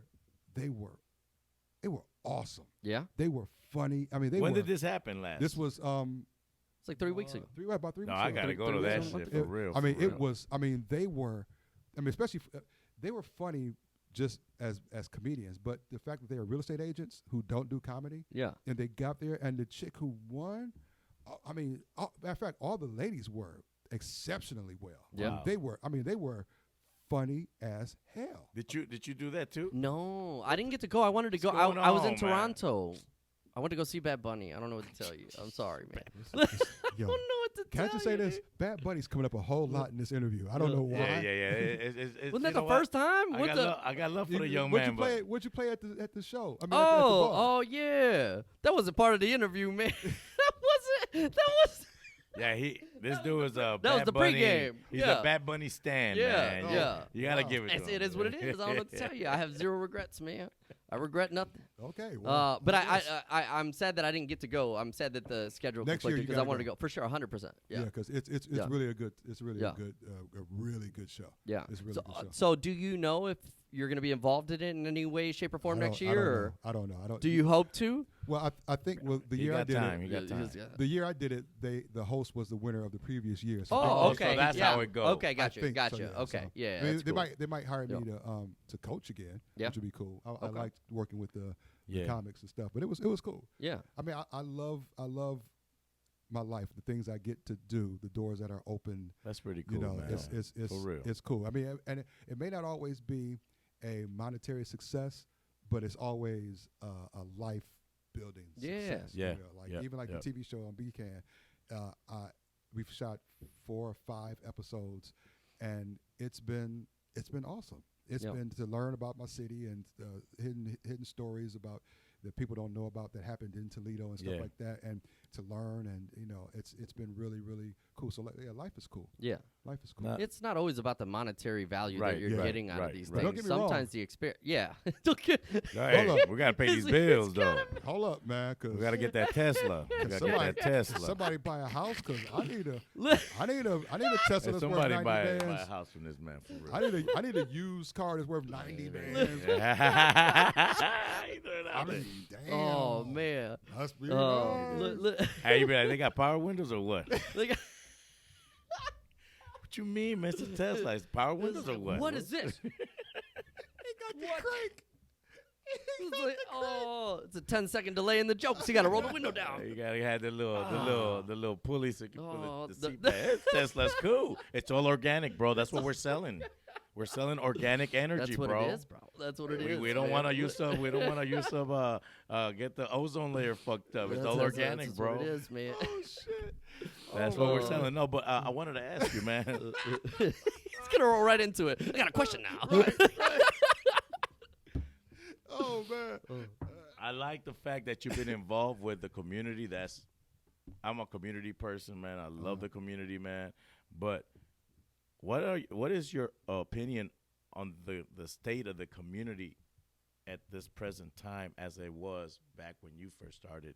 And you know, we see a lot of things on the news, and not that this is new, by the way, because it's always been some drama, crisis, things are happening, but it almost seems like it's more and more now. Am I tripping? Am I getting old? I don't even know how to Yo. feel about it. You are getting old, by the way. I just Yes, want to I clarify am. that. Yeah, we all are. The blessing and the curse has been technology / social media. I mean, social media was what I would like to think the intent was to bring us closer together, Mm-hmm. Right. to connect us, to have us connected more. Like now, instead of the people that you see on your day to day, now you can connect with people that you. And it's been good. Like you run into people from high school that you haven't seen in a long time. You can Google them and look them up and stuff. Right. Okay, but it's also not distanced us, but I believe it's desensitized us to a lot. I mean, when you can see so much, which is so bad.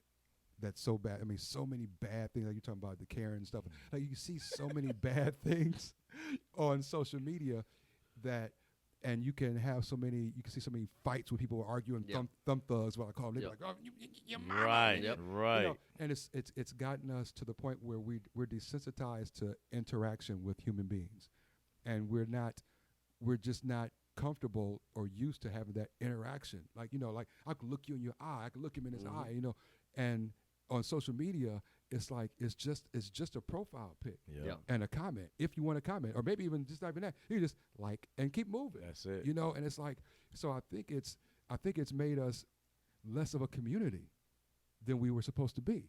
I think we're supposed to be more. I know we're supposed to be more of a community than we are. Right. I know for a fact we're supposed to be more of a community than we are, and I think that social media and technology have ruined that. And I honestly, I don't think you put the genie back in the bottle. Oh, it's over with. I think it's a wrap. Yeah. We just keep going up and more, and it's just gonna get more extreme and more extreme. More extreme. Yeah. And so it's. I mean, so you kind of got to reach people when you can and tell them, hold on to yourself and do the best you can with reaching out to people, but it's an uphill battle. I mean, social media will have you laughing at people's mishaps. Like someone falls, right? There's an elderly lady that's walking out the grocery store. She falls, and there's laughing emojis everywhere. And next thing you know, everybody's laughing. It's a joke all of a sudden. And then she goes viral. Yeah. And it was an elderly lady that just fell. Yeah. Right. You know, that's what social media has people doing. Yeah. Right. That's crazy. But that's not all it is. I have to all right, so I got to give my counter view on this because He's I don't younger. agree He's with younger. this. He's You know what I'm younger, saying? man. He's younger. Here he goes. Yeah, I'm Go just ahead. saying, He's the man. baby. Like, He's the baby. I'm not just gonna agree with everything just because it's you guys, man. I have to say how I feel about the situation. How man. do you But feel? What do you feel, man? I feel that while I feel that what you're saying is accurate, I feel that social media also portrays what you look for. So if you're looking into negative things, even the algorithms build it up and more negative. That's what I hate more than anything is the algorithms they use to try and keep you consistently fed. Right. Negativity keeps people more engaged than positivity does. True. And so when you engage in any kind of negativity, the video that shouldn't be laughed at but is, well, they see attention and they're like, let's show this to everyone. And they push that out. Right. But I think if you use it for the right things, like me, I get on social media and I'm spreading love as much as possible, man. Like I see somebody doing something good, cool. If I see somebody doing something stupid or even getting in arguments, I don't even engage. Like I don't even comment on there. And matter of fact, there was one time that somebody was talking a bunch of trash about their job.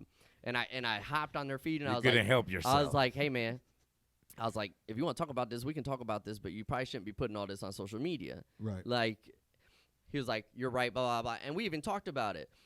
We worked at the same place. Like, this was back, I don't even want to name the workplace, but the agency. The agency. We worked at the agency. The agency saw all that stuff and called me into the office and said, hey, we saw what you did and how you got on there. Like, we appreciate you saying that. But in my head, I was like, I wasn't thinking about you at all. It was just more my friend. I didn't want my friend putting stuff like that. So social media, I think, can be used for good. Absolutely. And you can spread the positivity. But I think it's too easy to fall down that bad rabbit hole that you're talking about, where like it can be a very negative place, and then it exposes who people really are. So it's not so much that it's changing some people, because some people are already negative and already throwing all this stuff out there. Now they get to like tweet about it every time, or like you know what I mean, like put something on Facebook, whatever social media platform they're using. And so like if you come across it, obviously it looks like social media is negative, but it's that one person who's always negative anyways. But even going back to the algorithms, though, they're based on what people I are don't doing. agree. So it's almost a reflection of society. I can't argue that. What most people are the first time. Yeah. So you what you wanted to taste. But I get fed a lot of positive things in my feed. Let me tell you something right now. I do so too. like But all right, so like let's say my TikTok feed. Okay. My TikTok algorithm. I have a lot of I have a little bit of thick women. I was I gonna love go how with he that. was trying to I was word gonna it. go He was with like, that. I I don't know how that wait a minute. happened. For real. I didn't like the video, but I stared at it 30 Hey, seconds. man, I so don't blame him. I don't blame the guy. So, and same I got a things lot. happened. Anyways, yeah, no, you tell I me got your a lot. story. I don't Put blame the the spotlight guy. on me. It was So can't believe you do that. I'm just being honest. And I Yeah. got a lot of religious stuff and Yeah. stuff like that. And I got, This dude went from thick women to religious. I do. I have a lot of tech videos that come up on my balance. feed. It's called balance. I got a spiritual side and I got a little other side, whatever, Oh.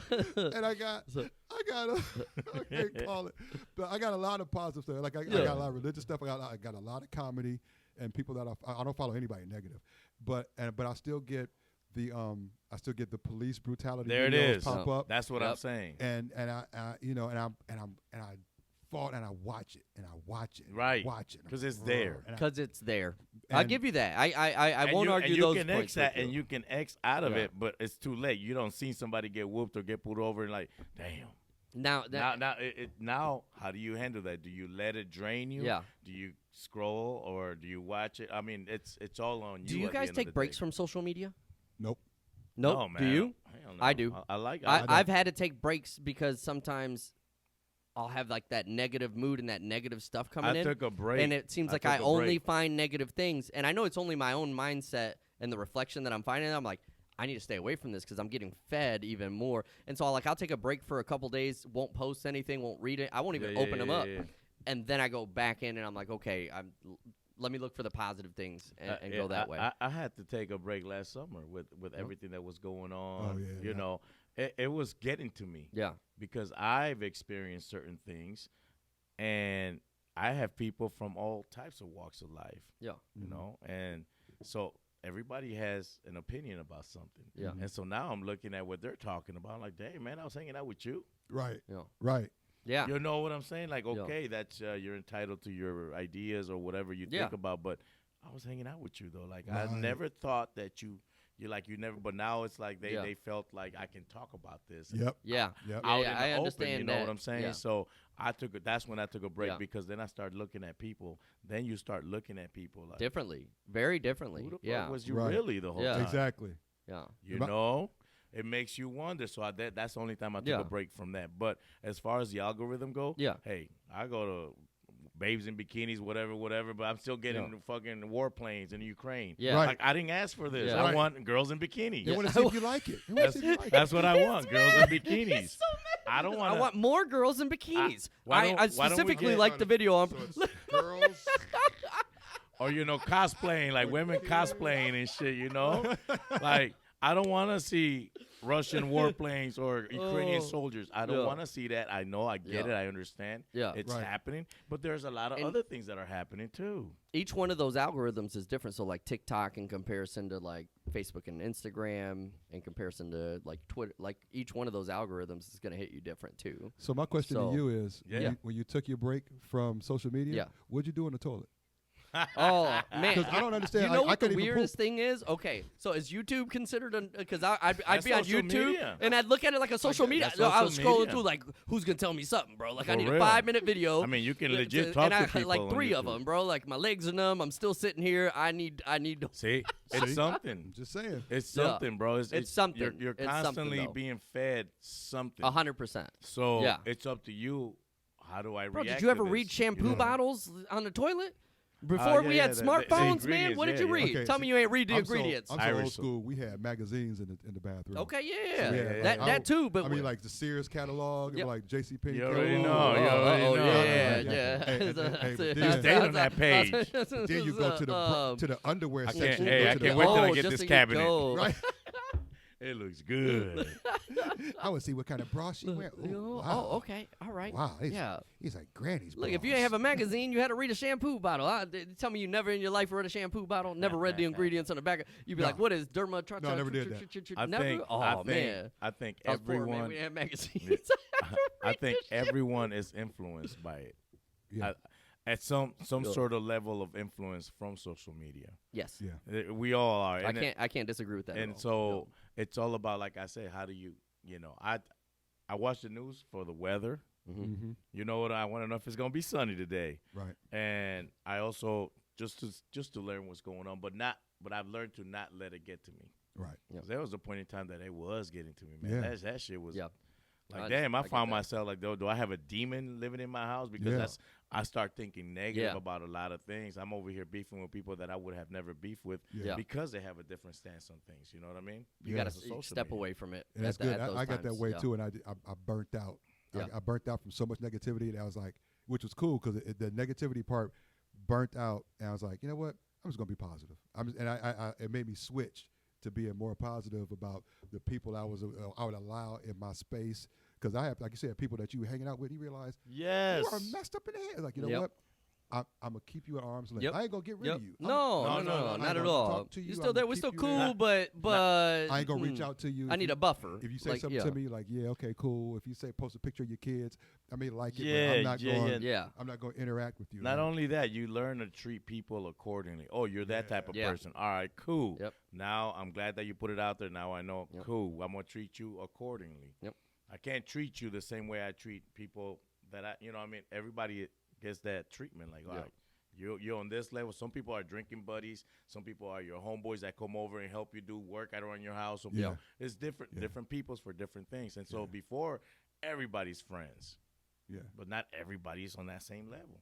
Yeah. Everybody, they got cat. Okay, you're my drinking buddy, or you're my dude that come over. I'll go over your house and help you work on your car. You come over the house and help me. Different things. You know what I mean? And last summer was very revealing to me. I'm like, damn, man, what the hell's going on here? People will let you know. Yeah, I take my breaks, but I'm still cool. I love social media, man. I ain't gonna lie. I ain't gonna lie. And I still got friends and I got family in Florida, and it gives me a chance to still see what they're doing, interact with them, things like that. Okay, you got to make excuses. Okay. Whatever. You got excuses. I need it for my family in Florida. If I have family in Florida, I could give it up. But I got family in Florida. I can't give it up. I can't do it. No. I got to be able to talk I just to take my breaks. people. I take breaks. Get out of here. Hey, I want to know something, man. You being out there and doing all the things that you did throughout your career, man. How did the pandemic affect you, man? Because they put us all in a bind. Like we were no longer able to be or do what we do or be who we were because you're either on lockdown or you can't go out and all this restrictions or whatever. Like, how did that affect you? All right. So I became a real estate agent the year before, but like Vadi tell you, sometimes it takes a while for your business to pick up. Mm-hmm. So I had left the radio station. I was trying to do real estate, but it wasn't really working. And I got a job driving a forklift. And I was like, all right, cool. And I didn't really care for the job, but I make the best of everything. And I'm doing it. And a pandemic hit, and we shut down. I was like, hell yes. I'm getting was so paid. Happy. Oh, shit. It had the opposite effect on him. Hey. My man in party mode. So for 2 months or so, I was getting a check. Hell yeah. And I was making pretty good money. And so my check was pretty decent too. Yeah. And for me to not have to go anywhere, I was like, I'm going to focus on my real estate stuff. You didn't fall under the pressure. Because some people are like, I'm so depressed. Man, hell no. Now, man. I will say. Had the opposite effect on this man. I mean, I went through everything. Like, I'm divorced. So 3 of my children live with my ex, but they live fairly close. So it was hard to not get to see them at first. So I would literally walk about a mile, not far, to their house. Yeah. And then have them come outside. And I was still very new, so still staying 6 feet apart. Yeah. We were following all these rules. Yeah, so hey man, how you doing? So it was cool to see my kids and be at home and walk but I was like, I became the protector of my family. Right. Okay. Yes. I will go to Kroger. You guys stay here where it's safe. Yes. I will go to Kroger. I will parent. I will take the hit from, And my wife still had to work during the pandemic. She's a social worker. Okay. So she was an essential employee. So she was like in the medical field. So she worked every day. She went to work. I mean, she had a couple weeks off, or so 2 or 4 weeks off where she was off, but she had to go to work. Yeah. And so it was scary, but I understood what it was. Yeah. I understood that it could be long lasting, not forever. Yeah. This is how we protect ourselves, the distance and the mask and whatever. And then this will be over once they get a cure, and they Yeah. got a vaccine. And, Yeah. I feel like the pandemic affected certain communities differently. Like for instance, I'm gonna be honest. Like within my family, we Latin and shit, so they like pandemic hit, so we chilling, right? Like we get it because I'm from Nicaragua, so Okay. they had a civil war and everything over there. So we've been used to like, hey, the soldiers are walking down the street, everybody stay in the house. Okay. You stay in the house, you don't come out. That's what you do. Okay. If there's whatever the government says at the time that you're supposed to do, you do that. You don't question it. Right. You don't go out and be pissed off about it. You're like, all right, so like when it hit us, it was like, all right, we staying in the house. Right. Yeah. That's Like, it. what's the deal? What's up? And not only that, they're paying you to stay in the house, while some other peoples were like complaining and da this and that, my freedoms and all this.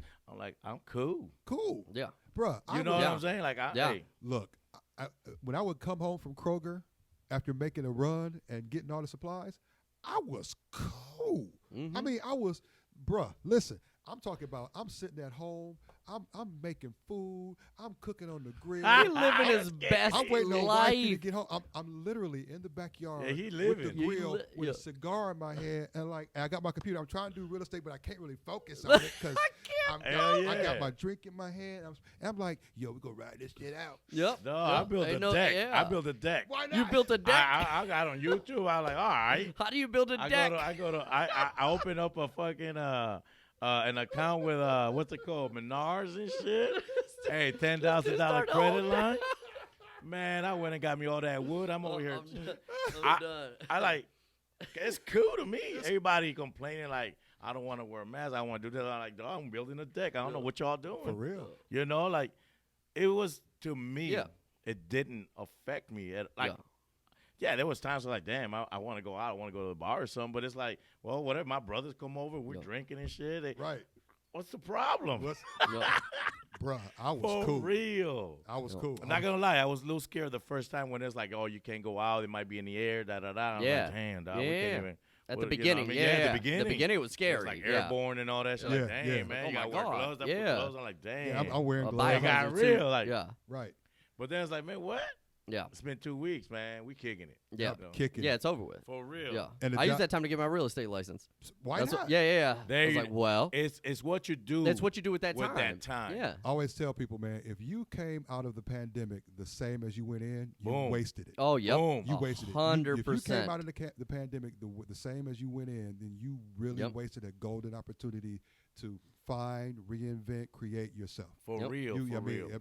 and even with some people's, depending on what line of work you're in, your income dries up. So Mhm. if you didn't figure out, okay, this is what I got to do. I'm It's not just- going to be caught again. Yep. I ain't gonna be caught with my pants down again. I've got to Yep. have 2-3 forms of income, streams of income, and I got to Yep. have them be, independent of each other and solving. Right. Just if all and your relationships. I mean, Yep.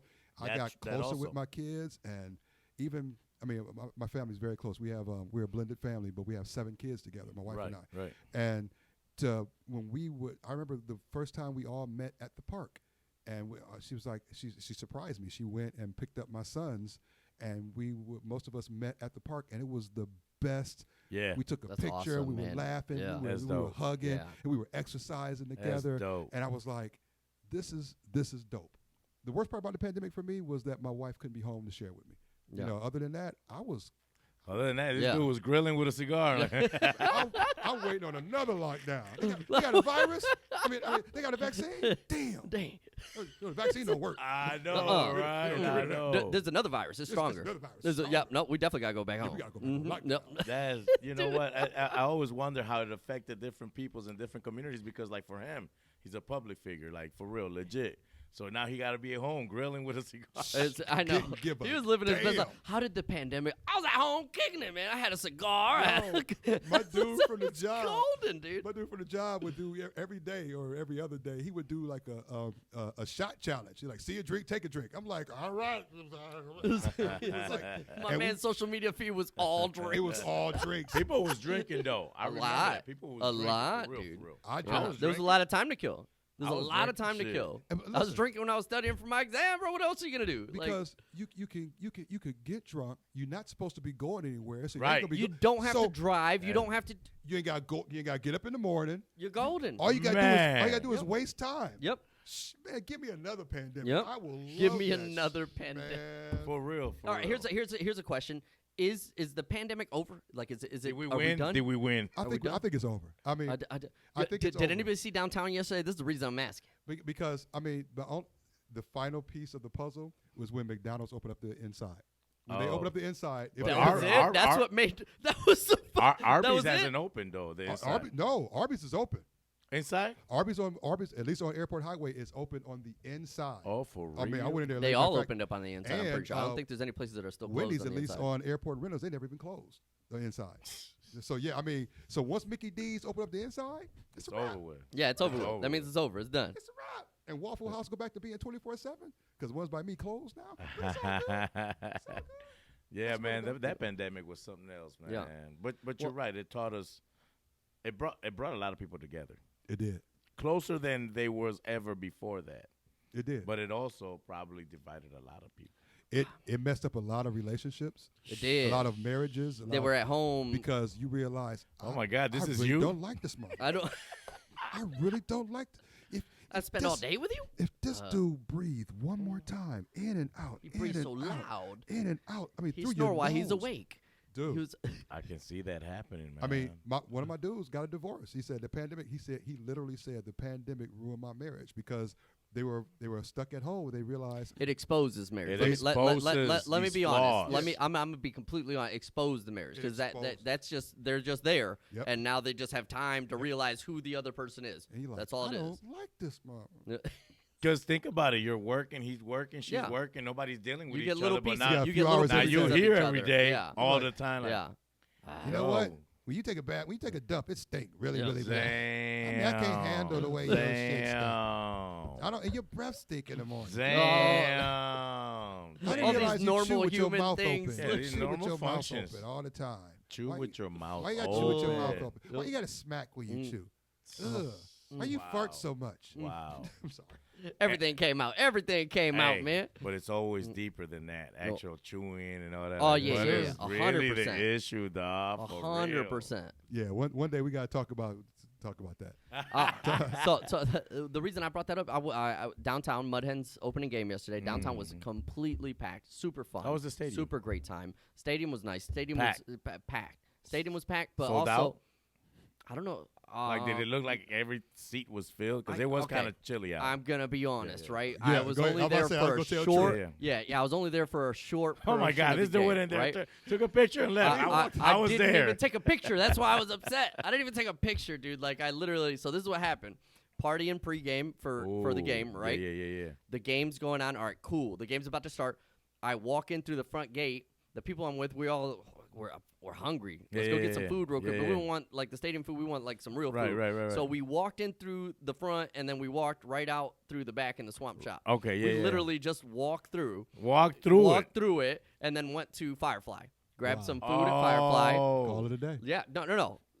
I was ready to go back to the game. I'm getting some food in Okay, me. We're going you're back, going right? back to the game. Grab some drinks, right? We get some flatbreads. We're eating our flatbreads. We're drinking our drink. We're done. We're like, hey, let's go back to the game. We turn around. It says Mudhens win, and I was like, the game's over. I was like, but I didn't. Wait a minute. You paid to walk through that place. I Wait, had tickets. I you won't say that I contribute. paid, but I had tickets. Someone paid for you to walk through there. I had tickets. I walked in there for a short Awesome. moment.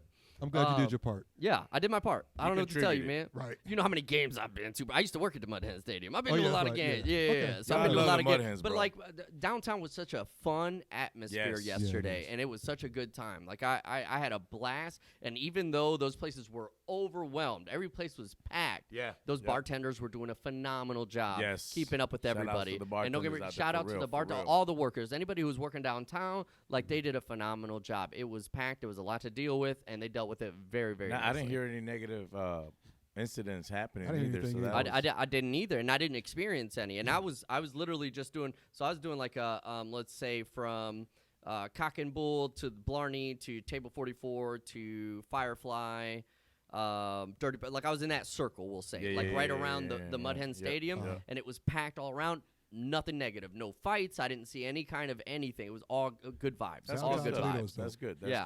I Downtown loved it, Toledo man. is I dope. love seeing the community come out and just literally enjoy having a good time. Yeah. And like, I ran into a lot of people that I didn't know and just striking up conversations.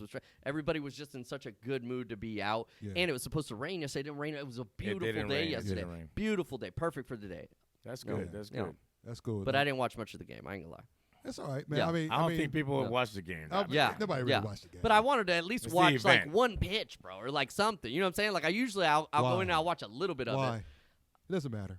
Touche. It doesn't matter. Touche. long as Just you're to down say there I having watched fun. some of it. Yeah. Well, you're a Yeah. baseball fan, though, right? No. Like, you like baseball or no? Nope, Oh, I okay. can't say You're that. just I there for can't the say event or I'm not a big sports vibe. fan, or Okay, I'm there okay. for the event, for the community, for Me people too. coming out and have a good Okay. time more than anything. Yeah, 100%. Enjoy it. Kick Yeah. it. I mean, downtown The Toledo walleye game, the is fights. I really like the fights awesome. at the walleye game. I've So, never been like, to a hockey game. we gotta go. I've never been to a hockey We They're, gotta game. go. they're pretty cool. They're pretty Yeah, I super heard. fun. Yeah. I've never been to a hockey game. cool. I would Yeah. love to go to a Red Wings game. For I would real. love to go. I'm an all Detroit. You know what I mean? person. I would love to go to a Red Wings game. That's what I one love thing about would here like is there's so many things that go on in Detroit on Uh-huh. a bigger level On a than bigger what go on scale. here, Yeah, that's right? what it is, And yeah. so that's one of the things that I actually love about Toledo, though. It's a smaller is scale. that yeah. we're good, right? But if we want that, we just drive to Detroit. That's a 45-minute drive. I say, man. especially since they move everything downtown. Yeah. You know, you Yep, can really yep, like yep. when my Pistons were in at the Palace in Auburn Hills. Yep, Oh, yep. they're a It little bit was- closer now. Yeah. It was a trek. It was Yep. almost an hour and a half to Yep. get up there. But now they moved downtown. It's like 45 minutes. Yeah. Depending on Yeah. what exit Yeah. you get off Yeah. on, it's like boom, bam. I love that. We're in a very close proximity to that, and like you were saying, Chicago. We have Cleveland, Columbus. We have Yeah. Cincinnati. We have a lot We're of in the large center of it scale all. things Yeah. that are not that far away from us. So our location is prime for all that kind of stuff. People knock Toledo a lot. A lot. But I tell people that's what they make cars and trains and airplanes Yeah. for. You know, go visit other places and hang Yeah. out and then True. come back if you Yeah. want. You know, True. I mean, Yeah. you ain't gotta still spend every moment in Toledo. I mean, and you can Yeah. get away to a decent city within a car ride. Yeah, Toledo is a easily. cool place to work, save money, make money, and then you can go to Miami. You Yep. can go in. You can Yep. fly out. I Yeah, like why not? vacations, Oh, man. yeah. I love taking my vacations and coming back, man. That's Listen, it. that, And I love the community here. Honestly, that's one of the biggest things is like as it grows and downtown, we were just talking about this growing and having more things and activities to do. Yep. And seeing that happen is a beautiful thing. Being a part of it is even better. Like it's Right, such right, a right, good feeling to right. be involved in that in any way, shape, or form. Yeah, I mean, for sure. I mean, look, I love Toledo, Mhm. and Toledo has always been home. I was planning a political move, and it kind of fell through, and I shouldn't have let it fall through. But I am dedicated to seeing Toledo be as great as it can be. 100%. Toledo And- has a lot of potential. bro. 100%. Yeah, and A lot.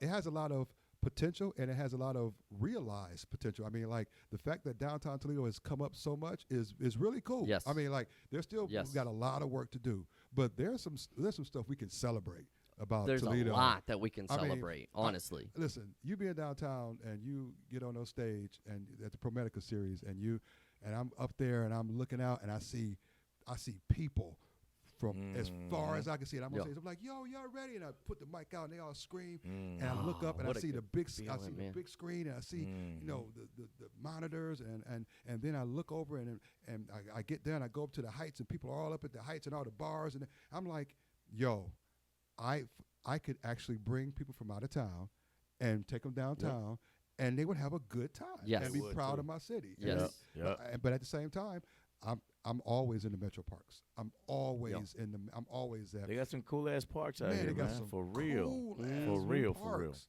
I And asked they're my making wife to more. marry me, I love twice at one of those parks, and she turned me down. You said what? Huh? Huh? I asked my wife to marry me. She You married said me. twice? She married me on the third time. On the third Third time. time. She Sorry, said yes bro. on the third time. I should say. She said yes. First time she was like, "You're not ready." Oh. I was like, "Oh." The second time she's like, "No."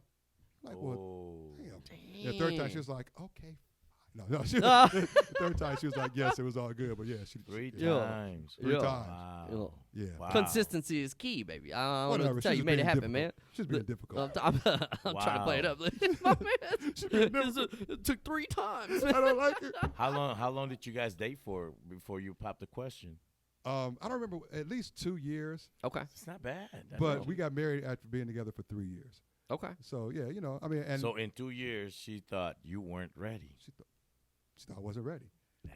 Wait, But how old were you then? 30 something, 40. When this hothead Charlie?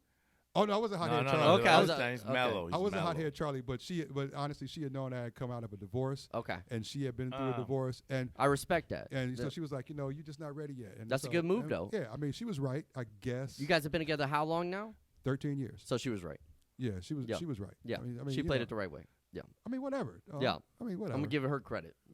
Whatever. Well, we ain't gonna be friends after this anyway. So she also might has, as well be on her side. like whatever. I mean, she also has to look out for what works for her though too. Yeah. I can see her angle. Yeah. Like, yeah, wow. It's building a life together, a long-term thing. Yeah. Yeah. You can't just say yes and then it's Yeah. like, oh God, what have I done? Yeah. You know? She knew what would work for her, like you said, and what would not work for her. And she Right. knew and she, you know what it is. You can see red flags in other people that they Yeah. don't see in themselves. Yeah. And she saw red flags in me that I didn't see in myself. You and I don't saw see in them. her. Yeah. But it's weird. I always said that when I get married, before I got married to my wife, I would always say I want to find somebody who's a parent, because I have 4 kids. Right. It was a parent who had been divorced and whose parents were still together, Wow. because I wanted her to be a parent, because obviously, if you're going to be a step parent, or we don't say step, we just say parent. Yeah. I want you to be good for my kids. But secondly, I want you to be divorced because I want you to know how hard it is to end a marriage. Wow. And how Yo, much that's of deep. I like how that. much of a struggle it can be to end a marriage. I mean, getting a divorce is a messed up thing, and I want you to understand that if we get married and you decide you want to do a divorce, it's going to be bad. And, just mentally and stressfully and financially. So I wanted somebody who could be that. And I wanted somebody whose parents were still together, because despite of our past relationships, that it can still work. Right. And her parents have been together for, I don't know, 40, 50 years. My parents were, before my mom passed, together 51 years, 9 months, 11 days. And I was like, boom. And so that's why I ended up marrying my wife. Well, and plus she said yes. Yeah, I was going to say, she ended up marrying you. She said yes. Yeah, I think she married me. I don't think I married her. I think she married me. Let me ask you about the red flags. I always wondered about that. So, if you're dating someone, right, and you notice you like the person, I'm sure your wife at the time liked you, enjoy your company. She does notice these red flags. Do you bring it up to them and say, "Hey, look, I really like you a lot, but I notice there's some things that need to be addressed, or do you let them figure that out on their own? How does that work? Like I said, my wife is a social worker, and she was her background is social work, and she's a therapist now, and and I have been the one who put on that fake front for radio.